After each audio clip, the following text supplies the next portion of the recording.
Silverton, Pretoria, for his first official day. So the tenure started yesterday, but his first official day, I suppose, the day that it's practically possible for him to set foot at Victoria and Griffiths Mxenge building in Silverton would be today. So he will come in, hopefully, for his first day as National Director of Public Prosecutions.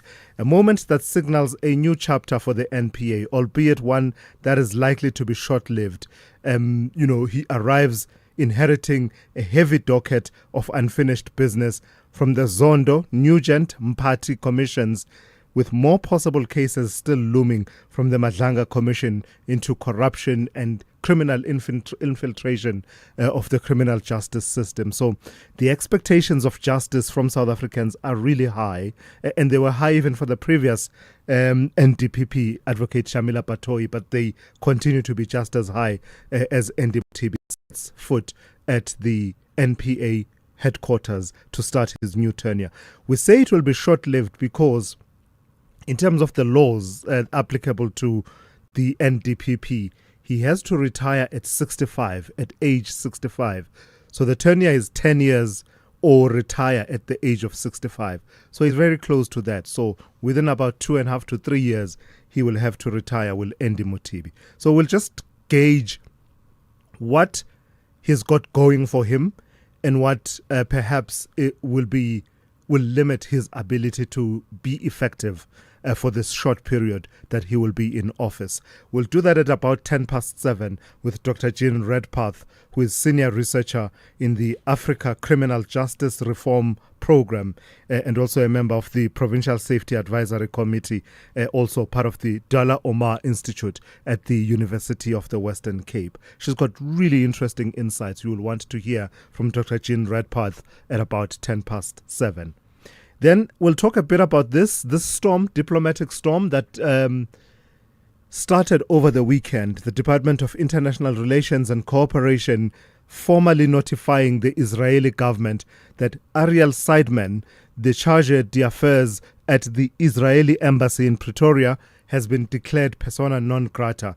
DERCO says the decision was prompted by a pattern of conduct that breached diplomatic protocol, including public insults directed at President Cyril Ramaphosa on the official Israeli social media platforms, and the failure to notify South African authorities of visits by senior Israeli officials. According to DERCO, these actions amount to a gross abuse of diplomatic privilege and a violation of the Vienna Convention. You will know, of course, how Israel then responded by kicking out the South African South African ambassador to Palestine, who, according to this quirk that is a result of the situation with the occupation of Palestine, has to be accredited to Israel, even though he is the ambassador to Palestine. So he's also been kicked out, given 72 hours. So tit for tat has been the spirit in the last, 2 to 3 days, really. So what we will do is we'll speak to Crispin Phiri at about 7:45 this morning. He speaks on behalf of the Minister of International Relations and Cooperation. So at about 7:45, we'll have a conversation with Crispin Phiri. Then at about 8:10, we turn to the battle against HIV and AIDS, just part of the battery of interventions that continues to be introduced to really, turn the tide completely on HIV and AIDS. There's a safe, affordable, let me put it rather differently. Work is ongoing towards a safe, affordable HIV vaccine that will be given in the first year of life and never again. That is the long-term goal driving the country's first ever human HIV vaccine trial, a landmark step in the global effort to end an epidemic that continues to shape the country's health landscape. So the country, South Africa, has launched its first human HIV vaccine trial with around 20 HIV negative volunteers enrolled in a groundbreaking first in human study. It is known as Brilliant 011. The trial was officially launched at the Desmond Tutu HIV Foundation research site at the Groote Hospital in Cape Town, and is being led by some of our top scientists, really, including those from the South African Medical Research Council, the DTHF, and the Vets Health Consortium. At 8:10, we'll speak to Professor Glenda Gray, one of those rock stars of this area of research. She will talk to us. She's from the South African Medical Research Council, Chief Scientific Officer, and she will talk to us about this work towards trying to find a vaccine administered once at the start of life, in the first year of life, and never again, and what kind of impact it will have on our fight against HIV and AIDS, being part, as I said, of a battery of interventions that have been introduced over the last 2 decades. To the Morning Brief team, to your stations, please, for the takeoff. We have Ann Musa back at the news desk with your half-hourly news updates throughout the 3 hours. Zai Khan is watching all things sport, and Rob Byrne is watching the country's highways and byways and reporting to you every 20 minutes or so. Melissa Buta with the Morning Brief in brief, and Ntauleng Lechela always right on the money with your business and market updates throughout the 3 hours. And as always, Sipho Mantula with the Africa update at about 20 to 7 this morning. Your calls, put those through to 086 000 2032. 086 000 2032, or WhatsApp voice notes and messages to 0614 104 107. This is the Morning Brief. Context, consequence, and conversation starting now. Welcome to it. This is season 1 of Playlist happening right here at Maloka, and believe me, it's a party. Set your reminder every Friday, 9 p.m. Playlist at Maloka is in the building. When choosing a medical aid, pay close attention to the benefits. Like the benefit of skipping phone calls and pharmacy queues with the convenience of the Discovery Health app. The benefit of one app that makes finding the right doctor, booking an appointment, submitting a script, having medicine delivered, and your claim paid simply effortless. Just another benefit that makes Discovery Health Medical Scheme for your health like no other. Speak to your financial advisor or visit discovery.co.za to get a quote. Discovery Health Medical Scheme is a registered medical scheme. The Discovery Health app is brought to members by Discovery Health. Big stories of the day. Hashtag the Morning Brief. All right, for that, I started. Melissa Buta is in studio. Why are you chuckling? Nothing has happened yet and you are already chuckling. Oh, it's Monday. What did I miss? Why are people chuckling? We're giving each other silent threats, Zalma and I. Oh, I see. Okay, let me not be a part of that. Let me avoid. Let me skate away from that. Melissa, good morning. Let's start with the story. It's got me completely confused because of many versions. But somewhere we're threading together what has happened with Major General Thulasizwe Simelane. This is the head of the Hawks in KwaZulu-Natal who testified at the Madlanga Commission recently. Yes, good morning, Thulasizwe. So Major General Thulasizwe Simelane's lawyer says he has left KwaZulu-Natal for his safety, but is not in hiding, and he has not been suspended and has not been served with any notice to suspend. Police have denied the claims that he was removed from office or had devices confiscated. The SAPS says security concerns arose after Simelane visited the KZN headquarters on Saturday, parked outside instead of his designated bay, met a colonel in his car and entered the building without signing the required register. Given these unusual actions and his past testimony about sharing police documents with a private person, security reported the matter to the provincial commissioner, who instructed officials to question him. Simelane then chose to leave, was asked to leave state property behind except his official cell phone, and voluntarily handed over his office keys. So there's quite a lot of moving parts here. It's about framing, isn't it? Of course. I mean, the guy parks outside and you then, you have security concerns and then you take certain actions and you ask him to leave state property. But no, we didn't kick him out. We didn't force him out of the premises. We But just asked. the effect really is the same. Yes. So the DA has some concerns about Minister Gayton McKenzie and this approval of 21 geographic name changes, yeah? Yes, so the DA has accused Sports, Arts and Culture Minister Gayton McKenzie of misleading the public after approving the renaming of 21 towns in the Eastern Cape and KwaZulu-Natal, including East London to Kugompo City and Graf Reniet to Robert Sobukwe Town. DA MP Samantha Graham Murray claims the approvals lacked proper consultation and transparency, noting that residents and businesses feel sidelined and that McKenzie previously said he would not approve the changes. The department says the renamings support transformation, social cohesion, and heritage recognition, while McKenzie dismissed the DA's claims as false and said documentation would be provided. The DA also raised concerns about the economic costs of the changes and the absence of clear implementation plans or cost projections. You won't believe what I found out very briefly, and in fact, I think we should come back to the Kugompo City story because as far as the linguistics of it all, discovered over the weekend that the name is inspired by the sound that the sea makes when it hits somewhere on the shore. No. Gompo. That is deeply no. So that's as much as I will say now. Okay. Then we'll line up a guest who will explain it all, who was involved in the process, by the way, whose job it was to ensure that the name is proper in terms of the language used. Lastly, Melissa, this story reveals the power of humanity, right? Humility and humanity, and just the connections that people can make in a work environment.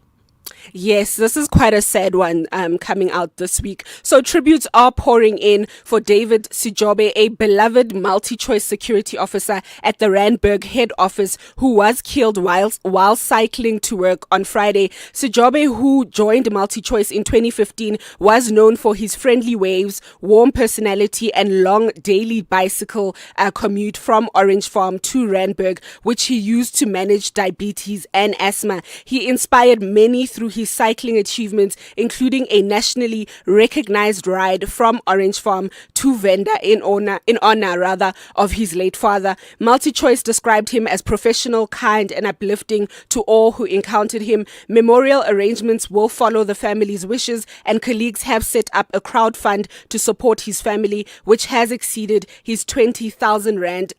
It's 20,000 rand goal rather, and this is quite sad. I've encountered him, so it is quite sad. He was always so happy. Like he was always greeting everyone. It really won't be the same, for drivers who use that road frequently. I never encountered him, but from the descriptions, just how he touched people. Yes. I mean, you can tell that he was a tour de force of a man. Definitely. May his soul rest in peace. Melissa, thank you for that. That's Melissa Buta with your morning brief in brief. Thulasizwe Simelane on SAFM. On the weather front, there's one warning that has come through from the Weather Service, impact-based warning. It is a yellow level 2 warning, and it is in place in places over Gauteng, the Highveld and escarpment of Mpumalanga, the southwestern parts of Limpopo, as well as the eastern parts of the northwest and the Free State. That yellow level 2 warning is for severe thunderstorms with heavy downpours, damaging winds, excessive lightning and hail, leading to localized flooding of susceptible roads, low-lying areas and bridges, and damage to infrastructure and settlements. Then there are 2 advisories, in fact 3. The first one is that there'll be a heat wave with persistently high temperatures, and that is expected in places over the Chris Hani, Joe Gabi, and northern parts of Alfred Nzo district municipalities in the Eastern Cape, and that will persist until Wednesday. Extremely uncomfortable and humid conditions will be experienced over the eastern parts of KwaZulu-Natal. And the last one, extremely hot conditions are expected in places over Beaufort West and Prince Albert local municipalities in the Western Cape. The rest of your weather looks like this. Pretoria, partly cloudy with scattered showers and thunder showers with a minimum of 16 and a maximum of 30. Johannesburg, partly cloudy with scattered showers and thunder showers, 14 to 28. Vereeniging, partly cloudy with scattered showers and thunder showers, 15 to 31. Mbombela will have morning fog, otherwise cloudy with scattered showers and thunder showers, 18 to 30. Polokwane, cloudy with scattered showers and thunder showers, 19 to 29. Mahikeng will be fine, becoming partly cloudy with isolated thunder showers, 17 to 32. Bloemfontein will be fine, becoming partly cloudy, 15 to 34. Kimberley, fine, becoming partly cloudy, 18 to 39. Uppington, fine, 23 to 40.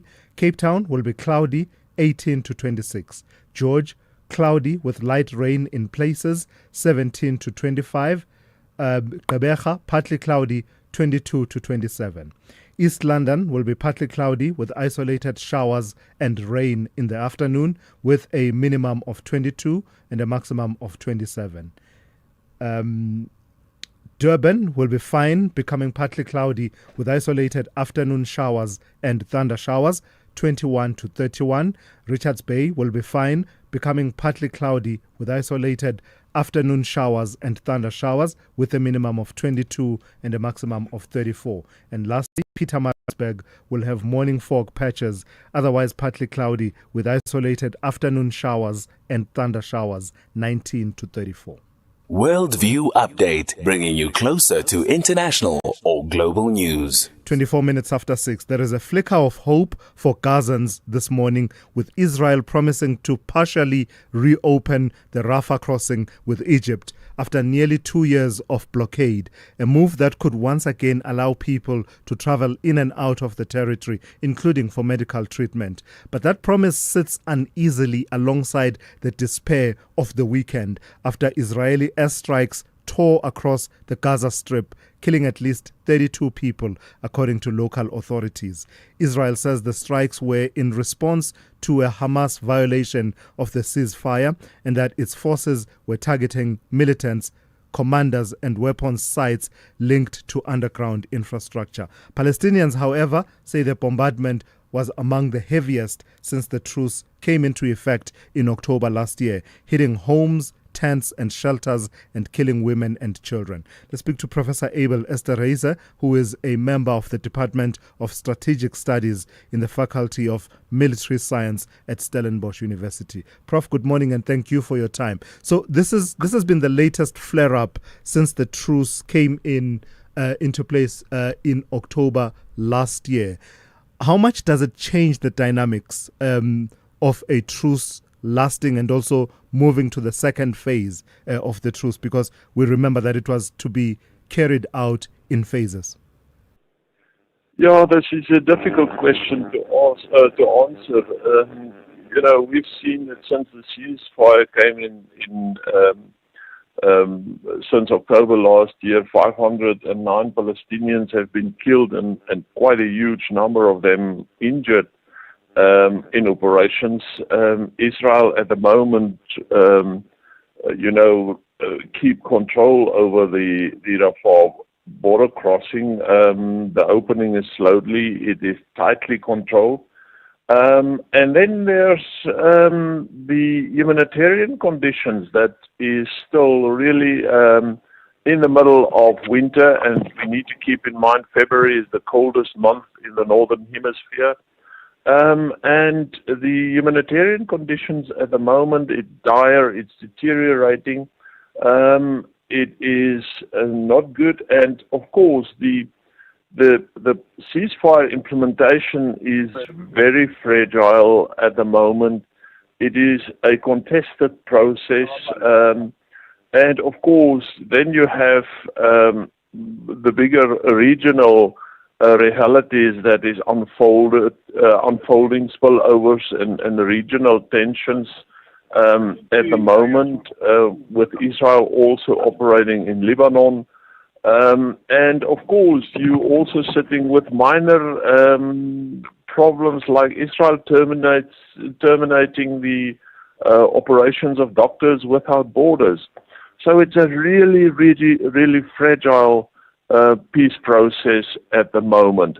Not much progress at the moment, but at least we have some ceasefire in place. Yeah. So the fragility is highlighted by the strikes that occurred, that were undertaken by Israel over the weekend. But at the same time, as you talk about progress, the last remaining Israeli hostage in Gaza, that body was retrieved and returned to Israel, which then led to this next step of the partial reopening of the Rafah crossing. How important is that link, given the geography of Gaza and how it's surrounded, by Israel to the one side, the ocean to the other side, and then this becomes a critical crossing, doesn't it? Well, one has to say that the return of the last hostage have really laid the foundation for progress for the implementation. But one also needs to understand that for Israel, they're really uncomfortable with the fact that not what is flowing out, and one may understand that there's medical people that needs medical treatment that ought to flow out of Gaza. But Israel is very fearful for what may be flowing into Gaza. And so Israel is trying to control and to limit the flow of people at the Rafah border crossing. This is, I think, something that will remain a tense situation in the weeks to come. I don't think Israel is going to open this as a free flow. Here, Israel may try to control and keep security clearance over the control of people at the Rafah border post. I don't see Israel, opening that border for a free flow of personnel. And this is a sad reality one should add to this. Yeah, all right. I've got to thank you for your time and your insights. That's Professor Abel Esterhazy, who is a member of the Department of Strategic Studies at Stellenbosch University. Brings us to 6:30, and Musa on standby with the latest news. Good morning. Thanks to us. In the headlines, a new witness takes to the stand this morning at the Matlanga Commission. This as the Commission enters day 51 of proceedings at the Bridget Mabandla Justice College in Pretoria. KwaZulu-Natal police have responded to claims made by the KwaZulu-Natal Hawks head Major General Thulasizwe Simelane that he was kicked out of his office and his devices confiscated on the instruction of the Provincial Police Commissioner, Lieutenant General Nhlanhla Mkhwanazi, and a BBC investigation into testimonies of in Tanzania has identified the name of a high-ranking regional police chief allegedly linked to the attacks. I'll have details on these and other stories at 7. SAFM, guiding you through the rush hour traffic. Have a listen to this, right? It's a busy, high-volume Monday after the first of the month, so a lot more people are being paid, a lot more people filling up and jumping back in the car for a week, and there's crashes in all the wrong places in terms of collisions on the busy routes. The M1 going south, coming out of Pretoria, crashed before the R21. Heavy traffic there all the way back through towards Atterbury Road and growing. R55 coming from Blue Hills, a crash at Bryanston Main Road, right in the heart of Kyalami, or coming from Crowthorne into Kyalami, so that R55 is a heavy backlog as well. Collision, busy, N3 North up at London Road. That's heavy from Edenvale, very heavy. And there's also a crash on the N3 South at Van Buren, causing all sorts of problems getting through Galulis. N12, R24 routes, N3 South, all of those routes into through Galulis down to Germiston. Absolutely jam-packed across all lanes through there. And of course, everybody running north having a look at that as well. So the N3 from Germiston into Bedford-Dew's heavy. And not forgetting the N1 Deep Cliff interchange, a crash, N1 North, ramp onto the N12 East, right right in that interchange. Heavy traffic from the Potch Highwards. Also collision on the R59 by Klip River Drive, and that's heavy if you're coming in from the Vaal. Durban, collisions both sides of town. One on the M4 inbound at Congella. The other side of town up north, a crash by Sibaya on the M4 Ruthfirst Highway, and that's heavy both ways between Umhloti and Mshlanga this morning. You might need to, or you may well be diverted off that M4 and sent out to the N2. And then Cape Town, just generally busy. Give you an example of that. The N1 inbound from Kraaifontein all the way through to Century City. Very busy Monday. With your traffic update, I'm Rob Byrne. This is SAFM Sport with Zai Khan. Hey Zai, good morning to you. Nerves of steel. I like this analogy. Nerves of steel is what it took to deal with the steel people. Zesco, yes, absolutely. What a play on words. What do they call it? I love what you did there. The double entendre continues. But yeah, Kaizer Chiefs, I think the fans waking up smiling today. Zelma already hinted it first thing in the morning. But nevertheless, let's move on. Let's give you the scoreline. They are winners 1-0 over Zesco at Moses Mabhida Stadium. It all happened. Glody Lelepo struck early, finishing off Umfundi Vilakazi's assist in the 14th minute, with goalkeeper Brandon Peterson producing a series of vital saves to protect the lead. The win lifts Chiefs to 7 points in Group D. They've got crunch clashes against Al Masri in Polokwane and Zamalek in Cairo still to come. More CAF Confed Cup news. Stellenbosch FC coach Gavin Hunt says the 3-0 defeat to Siar Belouizdad flattered the visitors, insisting his side created chances but lacked a cutting edge at the DHL Stadium. The loss drops Stellies to 4th in Group C with 2 matches remaining. Attention now turning to a massive Nedbank Cup last 32 clash against Kaizer Chiefs come Wednesday. In the Premiership, Sekhukhune United snapped a 3-match winless run with a 1-0 victory over TS Galaxy at Stadium. Premier League, Manchester United's interim boss Michael Carrick kept his perfect record intact as Benjamin Sesko struck a dramatic stoppage time winner in a 3-2 thriller against Fulham. Brentford edging Aston Villa 1-0 despite playing with 10 men in a match dominated by VR controversy. And tennis, Carlos Alcaraz is the Australian Open champion and the youngest man to complete a career Grand Slam. The 22-year-old Spaniard fought back to beat Novak Djokovic in 4 sets, securing his 7th major title and confirming his status as world number 1. Djokovic, chasing a record 25th Grand Slam, hinted that this could be his final appearance in Melbourne. And finally, golf. Germany's Fred Schott claimed his first European Tour title, surviving a dramatic 3-way playoff at the Bahrain Championship. The 24-year-old held his nerve as rivals faltered, calling the win even more special given the dramatic finish. And that's your finish for now here on the Morning Brief Sport. More top of the hour. I'm Zai Khan. The business update on SAFM. For the first update of the morning and indeed of the week, I nearly said Melissa. Darling, good morning. Morning, Thulas. What's going on? Is it just Monday? Monday, man. You know, it's like Monday, 6:30 a.m. I understand. The story remains gold, though, hey?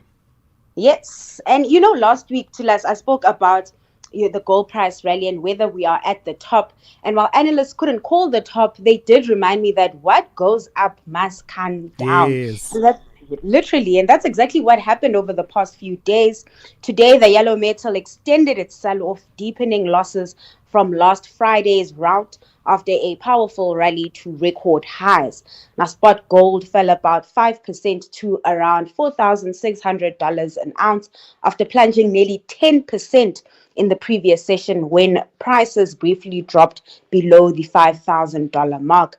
Now, the pullback comes as a firmer US dollar and aggressive profit-taking drain momentum from what had become a crowded trade.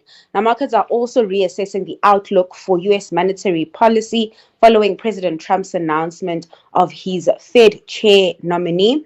Analysts say the move reflects a classic correction after an extraordinary run rather than a breakdown in gold's longer term bullish story. Now, gold remains higher for the year, but volatility is expected to persist in the near term. I mean, at $4,600 an ounce, it's still quite hefty. So it's as far I think you alluded to it briefly. That nomination to replace Jerome Powell. We're getting to know him a bit more. Kevin Walsh, what do we know about him? So the cat's out the bag to last President Trump nominating former Fed governor, or rather Fed chair, not Fed governor, yes. Kind of the chair is the leader of the board. A governor is a member of the board. I'm confusing the Fed with Saab now. Their nomenclature is slightly different. For us, the governor is the head of the institution. For them, a governor would be the MPC, basically. Yes. The equivalent of the MPC, yeah. Exactly. Right. He's nominated former Fed Governor Kevin Walsh to lead the central bank when Jerome Powell's term as chair ends in May, handing a prominent Fed critic the opportunity to reshape monetary policy, as Trump, of course, continues to push for lower interest rates. Now, announcing the decision on Truth Social, Trump praised Walsh's credentials and said he would deliver a change in direction at the Fed. The nomination still requires Senate confirmation, and the Fed has long been viewed as independent from political influence, a key pillar of global financial stability. But Trump has repeatedly challenged that independence, and those tensions intensified earlier this year when the Justice Department opened a criminal investigation into Powell. Now, although Powell's chair term expires in May, a quick reminder, his position on the Fed's board runs until 2028, and the jury is out on whether he'll stay on the board. In terms of market reaction, there is some sort of calm when it comes to Walsh's nomination, considering that he's been within the Fed before. And so many market participants don't expect a big dovish move when it comes to rate decisions moving forward. All right. So you see that I listen to you when you speak, eh? All of that exposition of how it all works that side, that was all you, okay? So I do listen, I pay attention. Lastly then, Dowling, the markets. Recap how we closed on Friday and how we are starting the week. Starting in the US, stocks closed the first month of 2026 on a sour note, weighed down by weakness in tech shares, even after investors largely welcomed Trump's nomination of Kevin Walsh to lead the Fed. It was a bloodbath here at home as precious metals took a knock. The index that holds local miners, the Resi 10, plunged 10%, leading to the all-share closing over 4% lower. Now, the sell-off also spilled over to currency markets, with the rand back above 16 to the dollar, at 16.24 to the greenback this hour. It's also important to note that the dollar strengthened, leading to rand weakness. Now, against the pound, the rand also lost momentum at 22.22, also weaker to the euro at 19.26. And just to put things into perspective, the rand was at 21 to the pound and 18 to the euro on Thursday, just showing you the kind of sell-off we are seeing in emerging market assets today. Then over in commodities, oil prices caught up in the sell-off, down 4% to around $65 a barrel. And Asian markets kicking the month of love in the red. Quite ironic, right? With stocks on that front. Stocks on that front also in the red. All right, Dowling. Thank you for that. We'll talk to you again in the second hour. And Dowling Lechela will come back just after 7:30. For 90 years, one voice has informed, challenged, and connected a nation. SAFM, South Africa's national English public radio station. Established in 1936 as the SABC's very first service, the A program evolving through the English service, Radio South Africa to SAFM in 1995, shaping thought and strengthening democracy. From a full-spectrum station to a trusted home of news and talk, SAFM continues to lead the conversations 90 years strong. SAFM, leading the conversations that move us.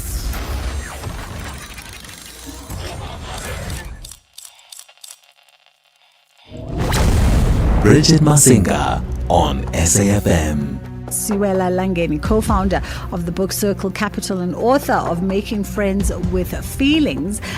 Books are coming out like literally every week. Ken Macmillan announced that Rachel Kolisi is releasing a book in March. So today's agenda is a book that I'm so excited about, a book that has sold so well in bookshops nationwide. I Write What I Like by Steve Biko, the famous book, the most stolen book at Book Circle Capital. Really?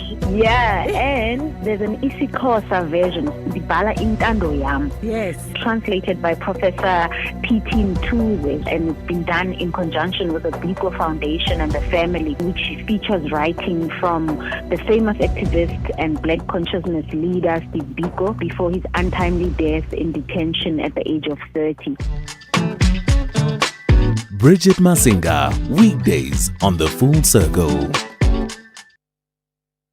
With the ever-changing financial landscape, it can be difficult to make sense of all the moves at times.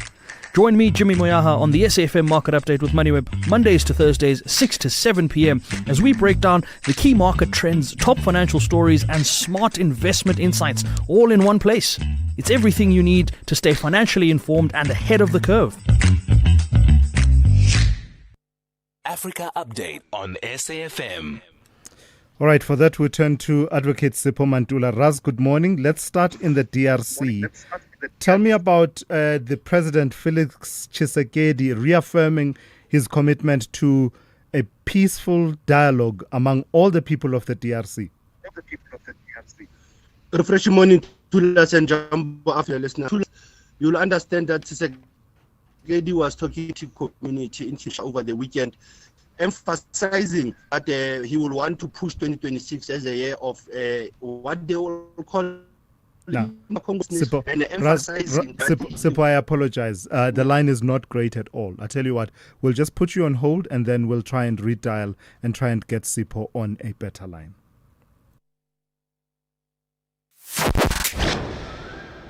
As we celebrate 90 years of existence, SAFM takes you back to the voices that shaped a nation.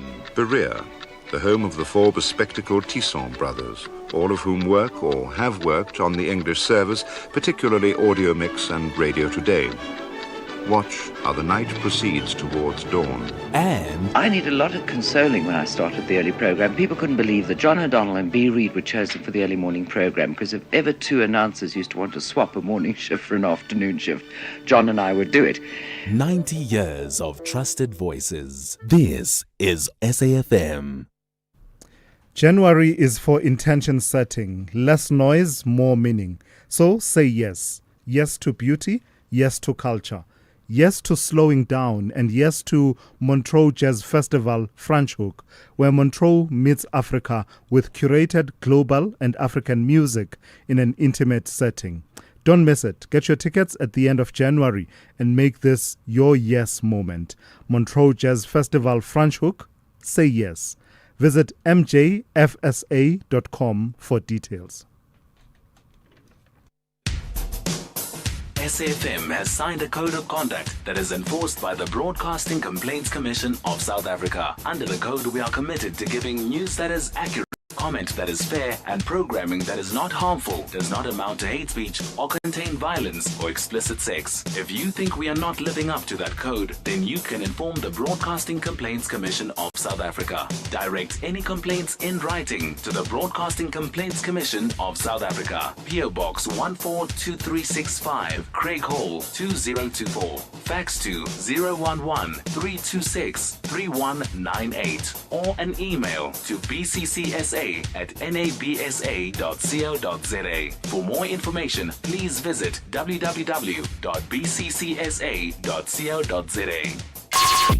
Call Thulasizwe now, 086 000 2032. Yeah, we hate to let you down, but I've got to say we are really struggling with the connection to Sipho Mantula, so it doesn't look like we will be able to connect. But in the meantime, you and I can have various conversations. This message has got me intrigued. It just says, My intro. What about my intro? Good morning, Thulasizwe. You know, you always make my day when you say from the Dorpy to the Kasi, from the interland to the heartland, from the byway to the highway. I appreciate Thank you, Thulasizwe. Thank you. Thank Jacob you. from Germiston. Thank you so much. I don't know whether that's just to hype me up and convince myself that I'm awake at that time of the morning. I don't know. But I'm glad you appreciate it, and thank you for that feedback. Let's take the traffic update very quickly, and we'll come back with more in a moment. SAFM, guiding you through the rush hour traffic. Good morning. It's a very busy high volume Monday and a lot of crashes in all the wrong places. Noticeably, this is a bad one. The N1 north through Dipcliffe interchange. Now, this was in our traffic reports all last week just because it's heavy, high volume. But this morning, collision. N1 south in that Dipcliffe interchange to take you onto the N12 down to Uncle Charlie's. Traffic starts well back on the N12 around Lenasia. It's really heavy this morning on that run. If you're coming out through Dipcliffe, you want to change your mind and get on an alternative route. R59 crash before you get to Swart Copies Road, coming in off the Vaal. That's quite heavy. Collision N3 south at Van Buren, causing big backlogs going south. All those links through Galuli's, N12, R24, N3 are bad. Northbound having a look, so it's bad from Germiston. And then further up from Edenvale, you're sitting more traffic on the N3 up to a crash up by London Road. R55 coming from Blue Hill through Crowthorne into Kyalami. Collision R55 south at Bryanston, Main. Crash on the M1 south at R21 out of Pretoria. That's heavy now. Queues all the way back through to Linwood Road and looking particularly thick in a high volume Monday backlog there as well. Durban, nasty crash around Sabaya on the M4 between Umshloti and Umhlanga. The M4 Ruth First Highway is under pressure. Also, a collision on the M4 Southern Freeway at Umbilo Kongela. So the M4 up from the M7 Bluff exit towards the embankment's very heavy, and a lot of traffic between Toti and Prospecton on the N2 northbound run through to Durban as well. Cape Town, just high volume, nothing really standing out, but apart from how busy it is, the N1 from Kraaifontein to Sable Road, N2 from Baden Powell through R300 passing Khayelitsha, and the M3 is sitting solidly from Constantia right up to Paradise Road via Weinberg Hill. Rob Byrne, SAFM Traffic.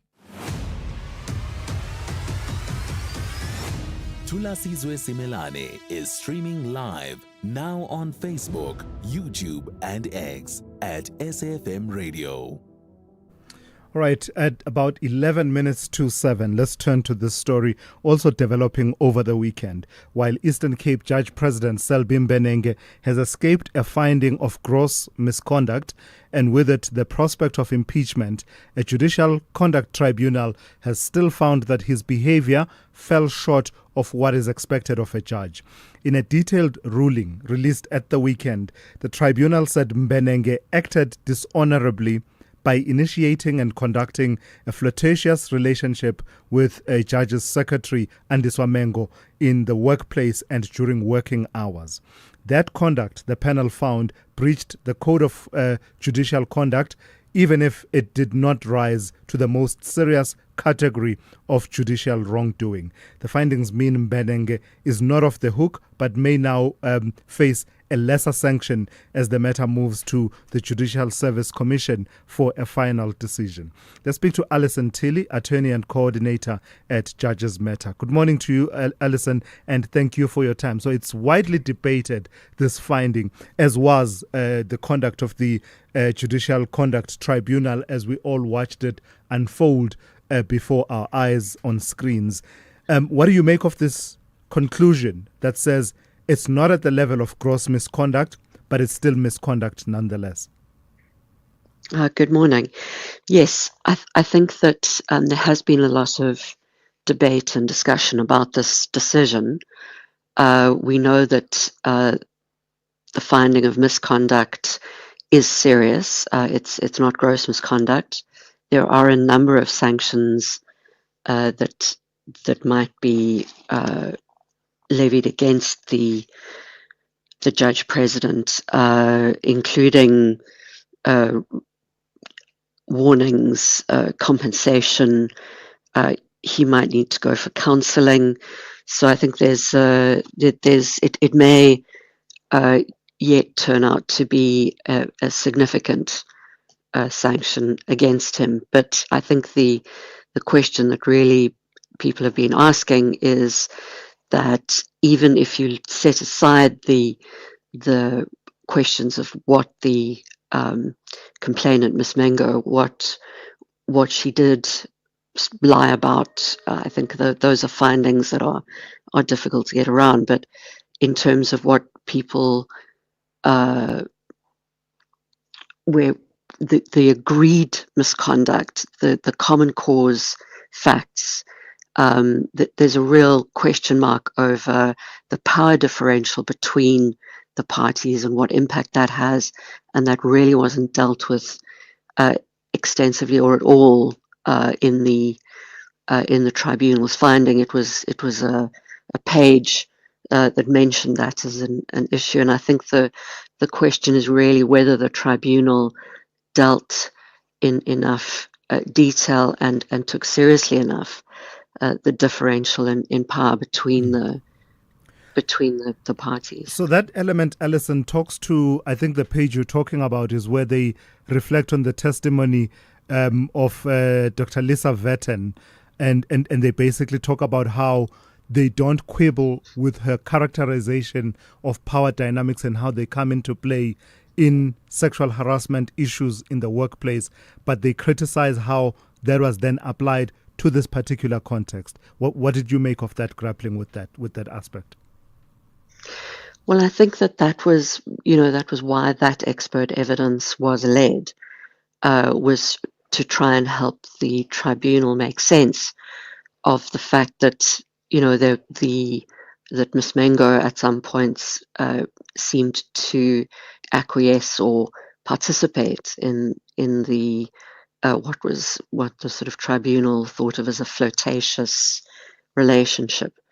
And I think that's the bit that people are talking about now, is that really is that really the tribunal's finding that she participated as though she was his equal, and I think that's the question where we're saying, yeah, that's a problem. That's a problem in the decision.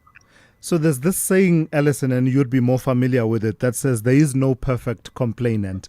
But in this particular report, there's the tribunal really takes Andiswa Mengo to task for a number of instances of her own conduct. So you mentioned her own messages that were flirtatious, but importantly, her omission to disclose those, that comes in for severe criticism. Issues around whether or not she had reference to the initial statement when she wrote her second statement, even though she insisted that she didn't have reference to the statement composed in Gauteng when she was now writing the second one out in the Eastern Cape. That also puts her in a spot of bother with the tribunal, and so on and on. Just in terms of her as a complainant who then had to go through that process of testifying and being cross-examined, did it move the conversation forward about how we test allegations of sexual harassment in the judiciary, given also that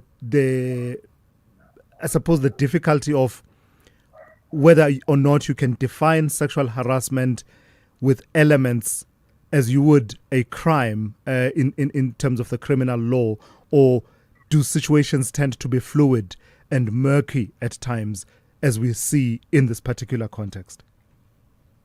Yes, I think fluid is exactly right. And I think also the thing that we also have to take into account is, consent can be withdrawn. You may agree to a particular exchange, but that doesn't mean that you then are giving a blanket consent going forward.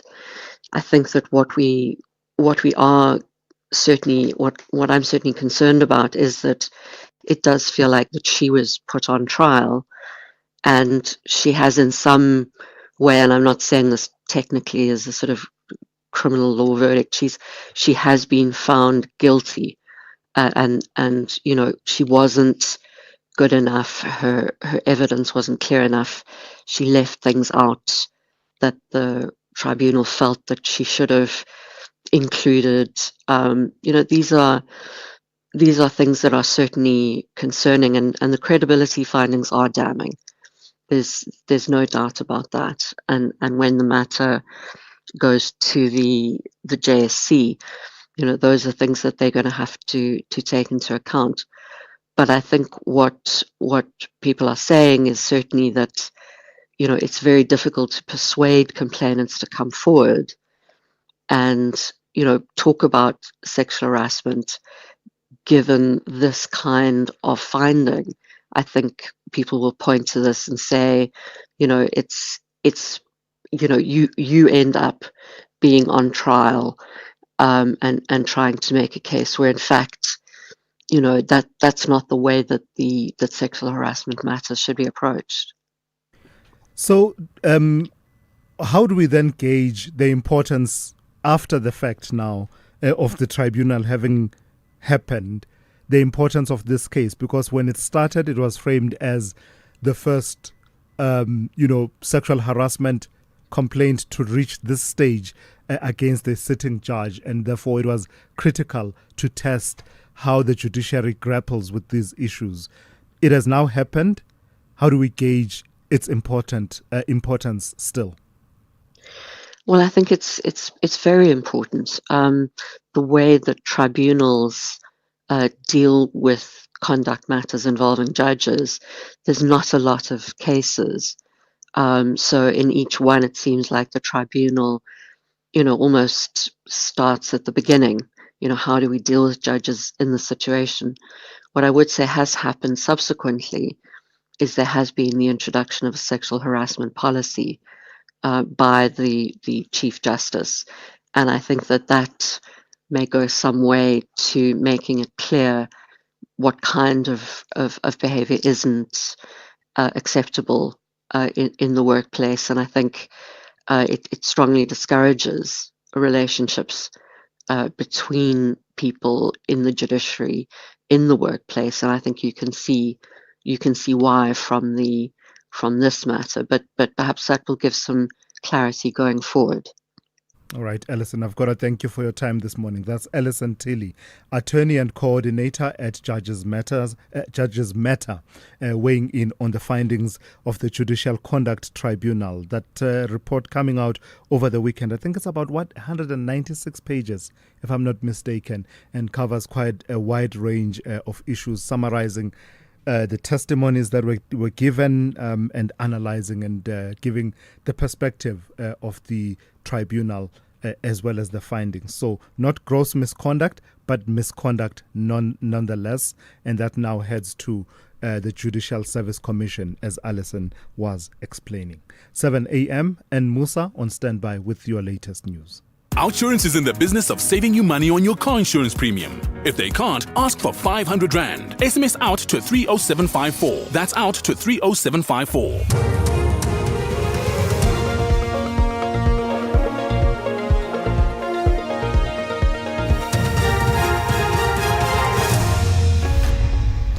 In our top stories, a new witness expected at the Matlanga Commission, and Malema vows to lead EFF even if he is removed from Parliament. Good morning. A new witness takes to the stand this morning at the Matlanga Commission. This as the Commission enters day 51 of proceedings at the Bridget Mabandla Justice College in Pretoria. The Commission was established by President Cyril Ramaphosa following KwaZulu-Natal Police Commissioner General Nhlanhla Mkhwanazi's explosive press briefing in July last year. Sibahle Mota reports. The Matlanga Commission has since delivered its first interim report to President Ramaphosa, who has instructed Acting Police Minister Firoz Katalia and National Police Commissioner General Fani Masimula to establish an investigating task team. The task team will probe all the individuals who have been implicated in corruption. They include General Liseja Sinona and Commissioner Julius Mkhwanazi, to name a few. While Police Minister Senzo Mchunu has testified before the Commission, the inquiry has not made a firm finding against him. In another development, KwaZulu-Natal police have responded to claims made by the KwaZulu-Natal Hawks head, Major General Thulasizwe Simelane, that he was kicked out of his office and his devices confiscated on the instruction of the Provincial Police Commissioner, Lieutenant General Nhlanhla Mkhwanazi. The provincial police accused Simelane of breaching security protocols and of doing what they said were unusual activities that raised security concerns for the police. Police spokesperson Robert Nechihunda says Simelane still has credentials to enter the building. General Simelane had and still has every right to enter this building because he has got credentials to enter the building. He can either enter this building with his vehicle registered to enter here through the vehicle entrance and go and park exit parking at parking level 1, or he can come through this entrance here and sign the register, use his fingerprints of face recognition and get in. He has got that right. Still has that right. He can come now here and go through. Nothing has changed. EFF leader Julius Malema says even if he's removed from Parliament, he will continue to lead the party. Closing the EFF second plenum in Boksburg yesterday, Malema assured party officials that his leadership of the EFF is not under threat. In October last year, Malema was convicted in the East London Magistrates Court on multiple firearms-related charges, including unlawful possession and discharging a firearm at a 2018 rally. He maintains that his appeal will suspend his jail sentence, but says even without a seat in Parliament, he will remain in the struggle. But even if they succeed in removing me from Parliament, I've got a home here called Winnie Madikizela Mandela House. That's where the People's Parliament is. And that's where I will go and serve in the People's Parliament in Winnie Madikizela Mandela House. Because I was never born to be a member of Parliament. I joined the struggle to liberate the people of South Africa, not to be a member of Parliament. They can take their Parliament. I'll remain in the struggle. The Mangaung Metro Municipality in Bloemfontein has cautioned the public not to fall victim to job scams. The Metro says job scams are rampant occurring almost every week, with fraudulent job advertisements often trending on social media, falsely claiming to offer various vacancies within the municipality. Mangaung Metro City Manager Selomore. There will be names of people, there will be contacts. So normally we would hand that information to the police to make follow-ups. I think last year there were 2 arrests that were made by the police in relation to that. Because those people are blatant. Some of them even come near our offices here to portray themselves as municipal officials. Yeah. So it's very rife. A BBC investigation into testimonies of abduction and torture in Tanzania has identified the name of a high-ranking regional police chief allegedly linked to the attacks. Reports of killings and enforced disappearances across the country increased in the run-up to last year's presidential elections. The BBC's Runako Selina reports. In shaky phone footage, Edgar Mwakabela, who is known as Sativa, is sitting on the roadside, covered in blood and calling for help. The human rights activist had been beaten, shot in the head and dumped in Katavi National Park. This was June 2024. 4 days earlier, he was abducted in Dar es Salaam. He was interrogated about why he was criticizing the government. Following his abduction, he has identified one person he believes was behind it. Faustine Jackson Mafwele. Mafwele is an assistant commissioner of police. BBC Africa Eye has spoken to 3 others who also allege he was involved in their enforced disappearances.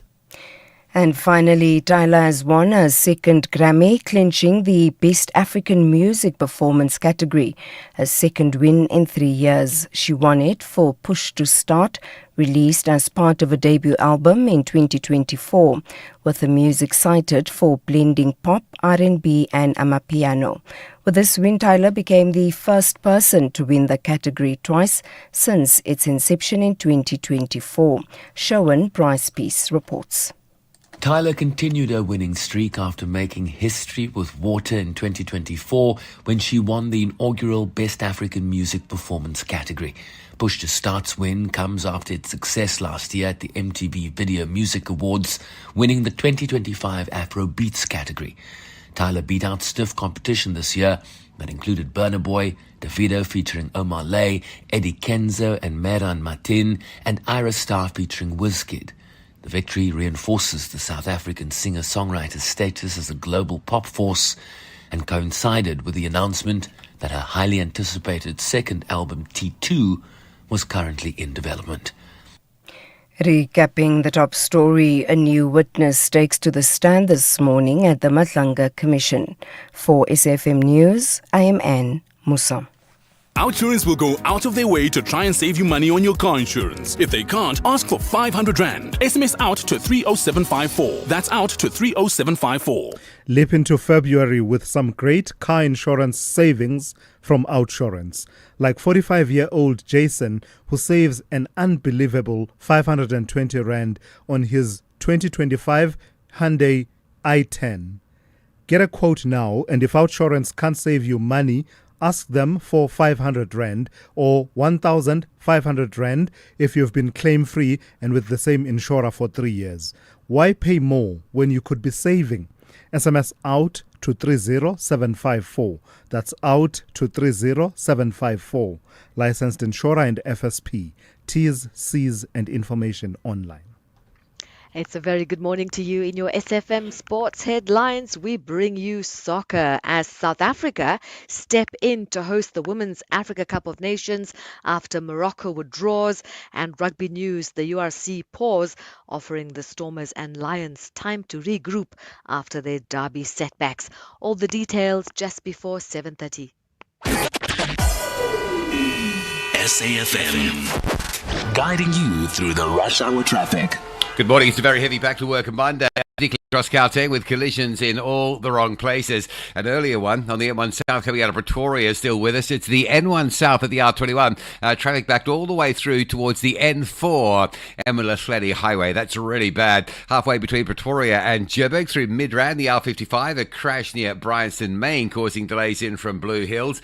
Collision entry south at Van Buren, still badly backing up traffic getting through Galulis for a turn down to Germiston. Motorists coming north out of Germiston, Alberton having a look. And then a crash up by London Road, so some very heavy traffic from Galulis up through Edenvale into that Alex area. Big delays as well if you run through Diepkloof this morning. It's a collision on that high volume route, the N1 north inside Diepkloof. Interchange traffic back to Lenasia on the N12. I kid you not, that's how bad it is.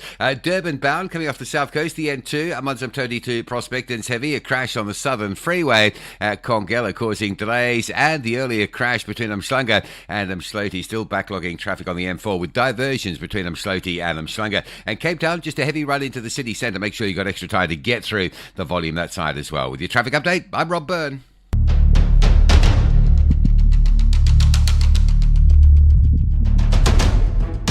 The Morning Brief with Thulasizwe Simelane. Weekdays, Monday to Friday, 6 to 9 a.m.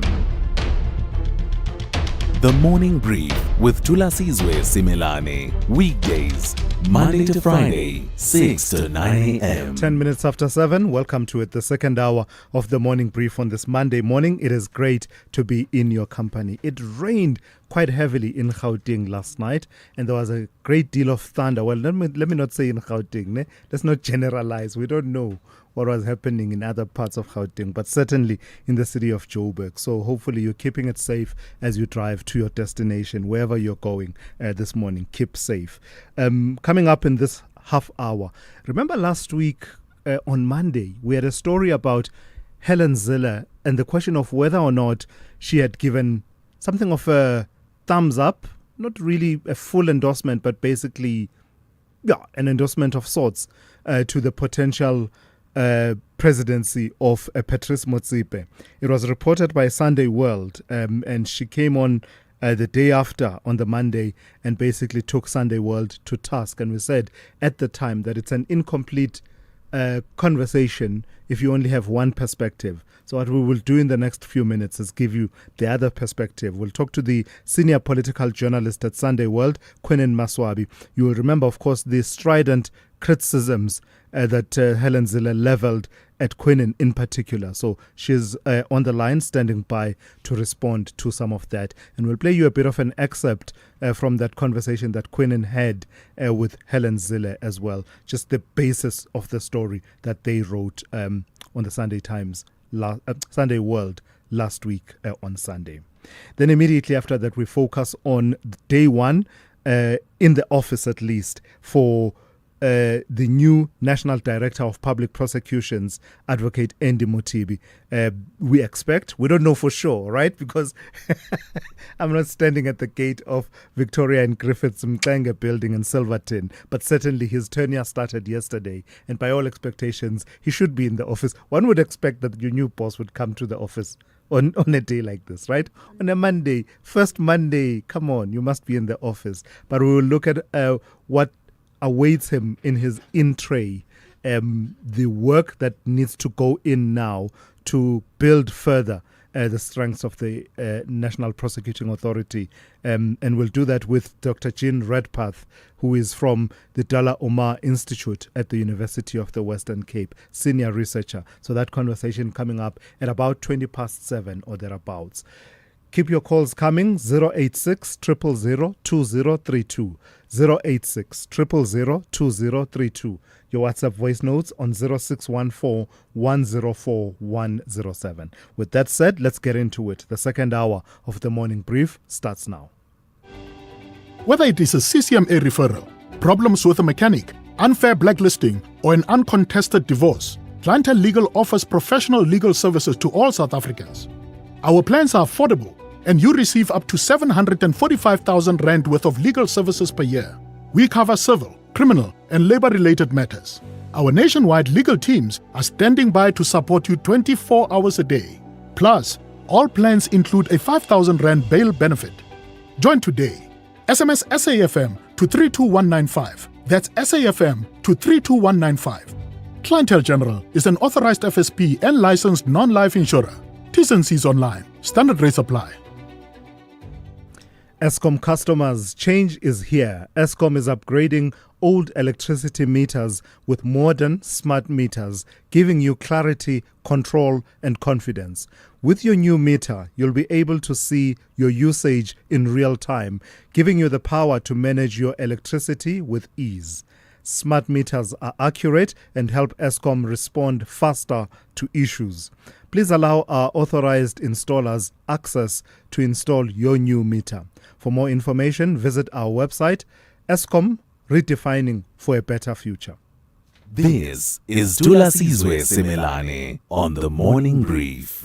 All right, so let's get to that right of reply then for the Sunday World, and I'm joined by senior political journalist Quinine Maswabi. Good morning to you, Quinine, and thank you for your time this morning. So you heard the interview last week with Helen Zille. It followed, of course, a story in which you reported on the comments of Helen Zille about the potential of a Patrice Motsepe presidency of the ANC, and perhaps, if the ANC does well enough, subsequently presidency of the country. Just give us the context for how you came to write the story that you wrote that was the lead last week on Sunday. Good morning to Thulasizwe and to your listeners, and thank you for having me on the show.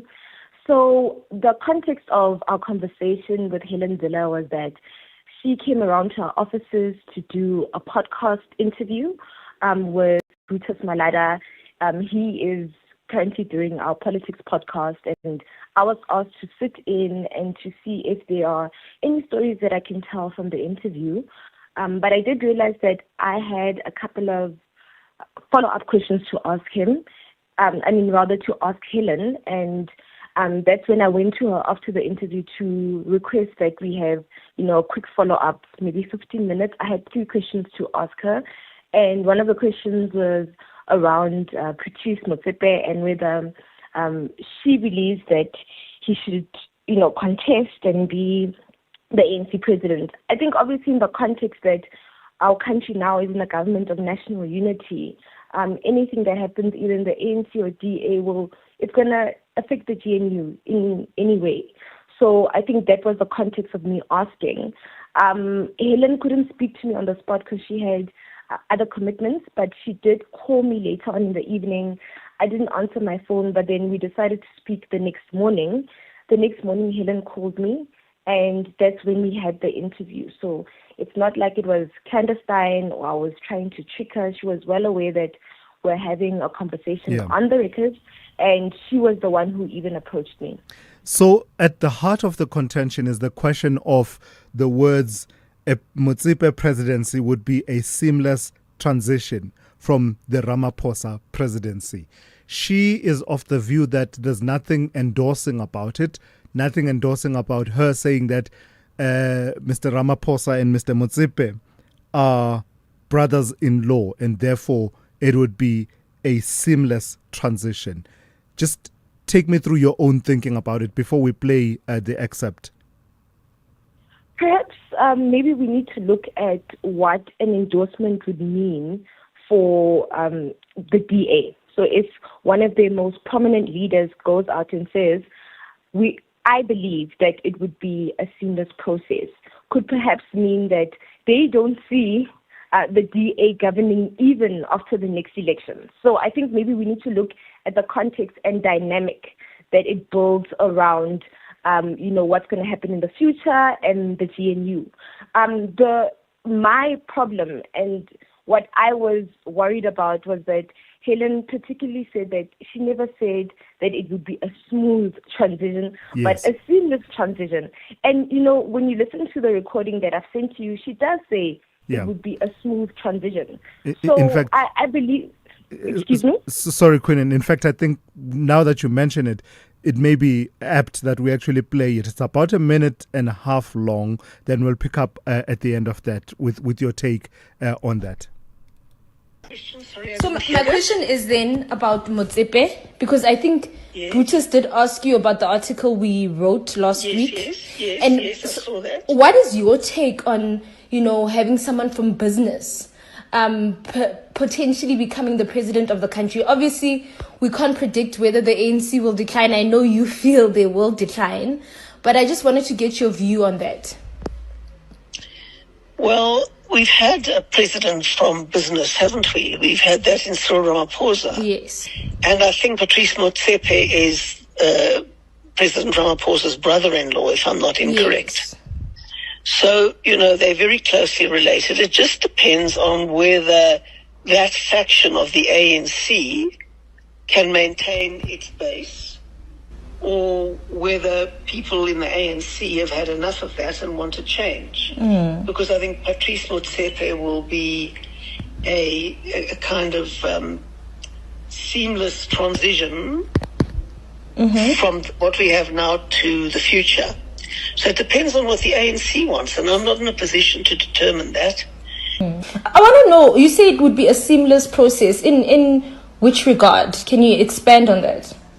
Well, I mean, look, I don't want to start commenting on the ANC, but I perceive it as a transition from President Ramaphosa to President Motsepe would not be a disruption. It would be a smooth process. Would not be a disruption, would be a smooth process. I've got to mention because, knowing Helen, she'll probably take issue with some of the editing. The only bit we took out from what you sent us there, Quinn, was the bit where she starts talking about the use of money in ANC electoral politics, just for fuller context. So we took that out because we didn't feel it was part of the contentious issues this morning. Yes. So having heard the clip, do you still maintain and stand by your story? Yes, I do stand by my story. I mean, I believe that if I was so incorrect, why would Helen then go on radio and completely even deny a quote when she did say something, I think she was trying to water down her response to me. And unfortunately, I think that, I mean, at least fortunately for me, I recorded the conversation and I'm able to stand by my story because I have that recording. It shows that the deduction I made from the conversation is fair. It is fair. Maybe it is debatable, but I believe that it is fair. Right.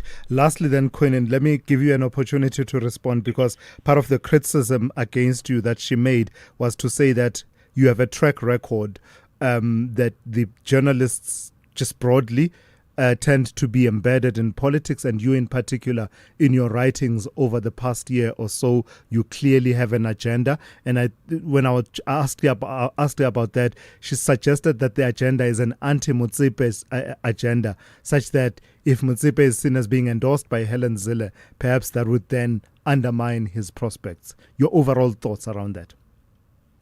I think that it is really untoward for her to say this about me. Helen and I do not know one another on a personal level. We've always spoken on a professional level. I am very surprised that she would say this. I mean, even with the Motsepe issue, I don't see any grounds for me to be against Motsepe. I think the funny thing is that she did not mention who it is that I'm endorsing, So I believe maybe in that moment she was upset and maybe annoyed by what I had written, but I definitely do not have any kind of agenda. I'm the kind of journalist who can produce receipts as I have, and I always try to get to the bottom of any issue. So yeah. I wasn't shaken by those allegations at all. And those who know my name and know my work and read my work know that there is nothing wrong with what I've written in the past year. All right, Quinnen, thank you so much for your time this morning. Quinnen Maswabi, senior political journalist at Sunday World.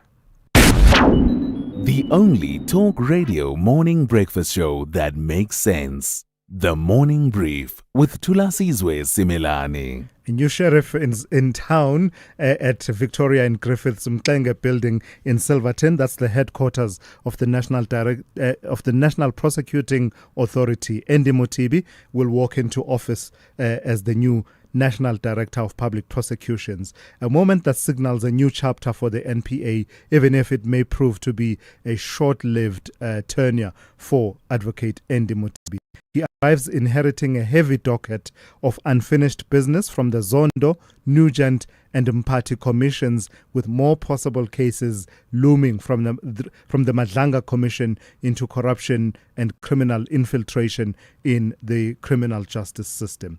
Let's speak to Dr. Jean Redpath, senior researcher in the Africa Criminal Justice Reform Program, as well as member of the Provincial Safety Advisory Committee and also at the Della Omar Institute at the University of the Western Cape. Dr. Redpath, good morning and thank you for your time. Just the way that he finds himself in this position, Advocate Andy Motibi, has not been a straight line path in terms of going through the interview, being shortlisted, going through the public interviews, and then having his name recommended. He comes in after the initial process, did not succeed in identifying a suitable candidate. So what is it that makes him suitable? What has he got going for him, and what perhaps will be his weaker points?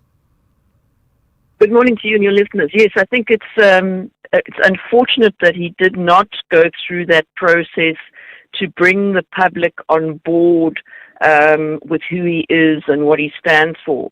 The candidates who interviewed had that opportunity. But I understand that he would not have put himself forward because he only has 2 years to offer. So I think what happened is that the president was in a situation where he found himself unable to appoint any of the others, although I would argue that Advocate Cronje would have been a good appointment. But he found himself politically or otherwise unable to appoint anybody else, and so called on Advocate Motibi to spend his last 2 years at the National Prosecuting Authority. So it is unfortunate that he didn't have that opportunity to bring all of us on board with who he is. Yeah.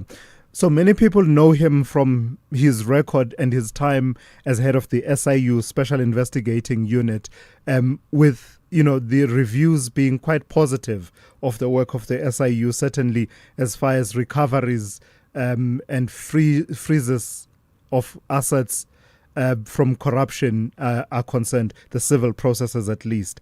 Does that count for anything as he goes into the NPA? Of course, it counts for something, but I think we have to remember that even the asset forfeiture unit of the NPA has an equally good record in terms of the assets they've been able to freeze and seize, given the relative resourcing of the two units. The Special Investigating Unit is fundamentally different from the National Prosecuting Authority for a number of reasons. And the first one is that all the top people in the NPA are appointed by the President. The top 14 people, the Directors of Public Prosecutions and the Deputy National Directors, and of course the National Director himself. And those people can't easily be hired or fired. They have to be fired by the President. So unlike a head of another unit where the boss has some sort of control over the people under him, the NPA does not have that. The other big difference is that the NPA has to prosecute everything. The Special Investigating Unit only goes on cases that have been proclaimed by the President. So in some way they are politically feasible in the sense that the President has mandated those proclamations for the SIU to investigate. With the NPA, there's going to be many more politically difficult prosecutions or decisions to prosecute that they're going to have to face. The other fundamental difference is until 2024, there was no permanent investigative capacity in the National Prosecuting Authority. So the big difference for Matibi is there is now the IDAC in a permanent structure. When it was first created, IDAC, the Investigating Directorate Against Corruption within the NPA, had only 35 people. Now, if you compare to the number of investigators in the SIU, that's obviously woefully inadequate in terms of investigative capacity. Now, apparently, they have somewhat more, between 100 and 200. And so the mandate of IDAC, which is to go for those cases that you mentioned of the various commissions of inquiry, they will be more in a position to do so than they were previously. However, they have to prove their cases beyond reasonable doubt, whereas when you are doing civil recoveries, the burden of proof is only balance of probability. So it's a much more difficult environment, but he comes with good experience, and it is hoped that he will be able to address these. Institutionally, what does he inherit by way of the broader institution now of the NPA?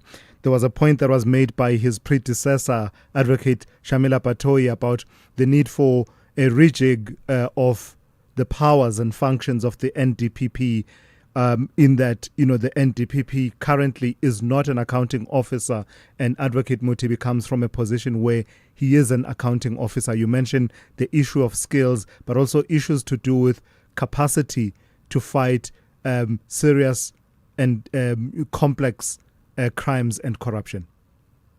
I think the issue of the control over the finances is a real issue. We heard Advocate Cronje in her interview talk about when she was head of the ID, how difficult it was to get premises, to get desks and chairs, and because they didn't have direct financial control over these issues, and it had to go through the former Director General of Justice.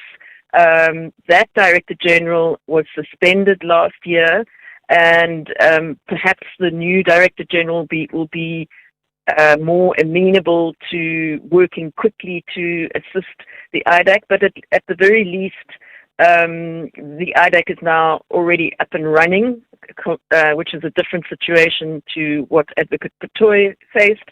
But there is an ongoing problem of having control over the finances, particularly when it comes to the hiring in of additional skills which may not be permanently in the NPA.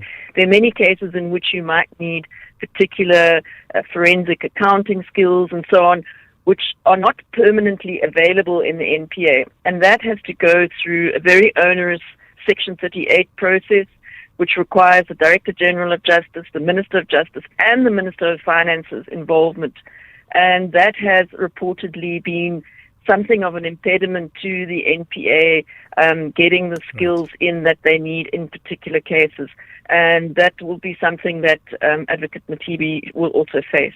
All right, let's leave it there for this morning. Thank you for your time and your insights. Dr. Jean Redpath, Senior Researcher in the Africa Criminal Justice Reform Program and a member of the Provincial Safety Advisory Committee, also at the Dalla Omar Institute at the University of the Western Cape. Let's go to Ann Musa, standing by with the latest news. Good morning. Thanks to Las. In the headlines, a second suspect who's allegedly linked to the assassination of Warwick DJ Waras Stock is expected to appear before the Johannesburg Magistrates Court today. The 25-year-old suspect, a Mozambican national, was arrested at Marathon Informal Settlement in Primrose in Germiston on Friday night. A new witness takes to the stand this morning at the Matlanga Commission. This as the Commission enters day 51 of proceedings at the Bridget Mabandla Justice College in Pretoria. And a prominent Labour Party politician in Britain and the former ambassador to the United States, Peter Mandelson, has resigned from the party. It follows the latest release of documents from the US Justice Department's investigation into the late convicted sex offender Jeffrey Epstein. I'll have details on these and other stories at 8. SAFM. Guiding you through the rush hour traffic. It's been a remarkably heavy Monday back to work. First Monday of the month always is going to be extra busy, but we've had collisions, particularly around Joburg, on those high volume routes. One inside the Diepkloof interchange. So if you're coming in from Lenasia or Protea Glen, it's really heavy. The queue starts on the N12 Potch Highway at Golden Highway Eldos and goes all the way through Deadman's Bend, all the way up through Diepkloof and for a turn down to that N12. It's really bad. There's a lot of traffic bypassing that, getting caught with big volume out through Aikenoff and Kibler Park as well. The other one, a crash on the N3 South at Van Buren's been with us all morning. It is a big mess getting through Galulis. The N3 South queues from Modderfontein Road, R24 from Barbara, N12 from Jet Park. It's just really heavy trying to get in towards Galulis and then in towards that N3 South. And then complicating matters, if you're coming from Ekurhuleni, there's problems getting into the N3 North because of a crash and a breakdown up by the Alexandra area as well. N1 also worth a mention, solid, Bayers Nordia round to Ravonia Road this morning. R21 queuing up into the roadworks at Ollie Fontaine. If you're on your way to Pretoria, that's heavy. The M1 South out of Pretoria, crash earlier by the R21 highway. That traffic is all the way back almost to Montana. That is super as well. You see what I mean? All those busy high volume routes with collisions on a very high volume Monday. So it really is a crazy time out there at Joburg, or Gauteng as a whole really. Not to be outdone, Durban queuing up. I'm on some totally through Prospecton and then queues from the M7 through to Westwood Mall up the N2. That's heavy. Earlier crash at Sabaya, still closing the M4 effectively between Mshloti and Mshlanga. There will be extra pressure on the N2 South as you divert off the M4 and head down towards Mshlanga and then pick up the M41 past Gateway. That's heavy to get you back onto the N4 as well. Cape Town, just really high volumes. You can see that N1 from Kraaifontein all the way through to Kuiper interchange. The R300 is pretty heavy as well, queuing up from around about Delft all the way up to that N1 highway. Rob Byrne, SAFM Traffic. This is SAFM Sport with Zai Khan.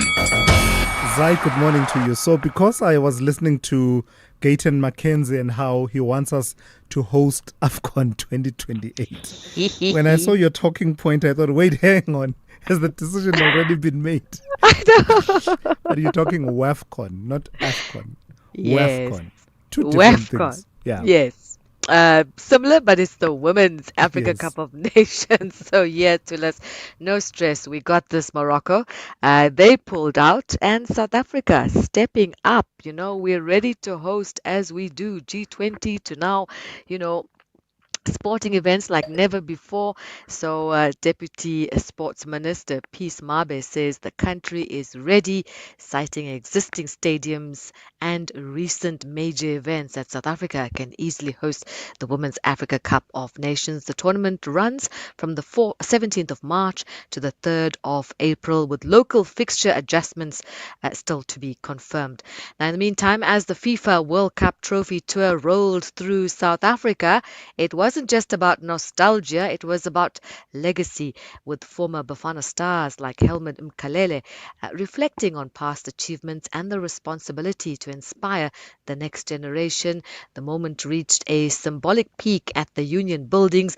Their President Cyril Ramaphosa delivered a speech of renewed ambition for the Bafana delegation. Here's former Bafana star Helmut Mkalele. Thanks to the message, from the president, for being a president, the president will always, demand, the best, and I would say thank you for the message of support and encouragement from the president on behalf, of the nation. We know the aspirations and the expectations, of our nation. So for us, we just need to go out there and make sure that we work harder. It's not going to be easy. We work harder and smarter and make sure that we make those dreams come true. More soccer. Amazulu coach Arthur Zwane has urged humility after Usutu's strong start to 2026. Amazulu made it 2 wins from 2 with a 1-0 away victory over Maruma Gallants, lifting them to 4th on the Betway Premiership table, just 2 points behind leaders Mamelodi Sundowns. Let's go now to United Rugby Championship. The pause giving the Stormers and the Lions a chance to regroup after bruising South African derby defeats. The Stormers slipped to 3rd on the log after back-to-back losses to the Sharks, while the Lions were thrashed 52-17 by the Bulls. Both sides now face crucial fixtures after the break as the playoff race tightens. And finally, the Blitzboks finished 4th at the Singapore Sevens after losing 14-12 to New Zealand in the 3rd place playoff. South Africa started strongly with 2 early wins but lost their final 3 matches of the tournament. They now look to bounce back this weekend at the Perth Sevens in Australia. That's your sport on the morning brief. We'll tackle more top of the hour. I'm Zai Khan. The Business Update on SAFM. We'll say good morning once again to Ndaoleng Lechala. Ndaoleng, let's talk Chinese manufacturing. Tell me about activity ticking higher there. So manufacturing activity improved in December in China, Thulas, according to the rating Doc China General Manufacturing PMI, compiled by S&P Global. The index rose to 50.3 from 50.1, matching market expectations. Now, reading above 50 indicates expansion, and this was the strongest results since October. Now, the private survey that is contrasted with official data released over the weekend, which showed factory activity slipping into contraction. The official PMI fell to 49.3 from 50.1, with authorities citing seasonal slowdowns and weaker global demand. Now, some factories reportedly paused production over the holiday period. The Rating Dog survey focuses on export-oriented firms and has typically shown stronger momentum than official data. Now, the mixed readings offer an early snapshot of economic conditions moving into 2026. While China met its 5% growth target last year on strong exports, economists warn deflationary pressures persist with slowing retail sales and weak investment driven by the property downturn.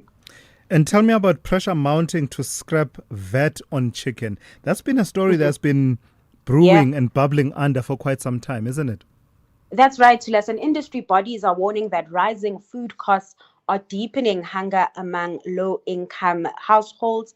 The South African Poultry Association and Fair Play Movement say chicken is the most affordable animal protein for millions of South Africans, yet it still carries a 15% VAT charge.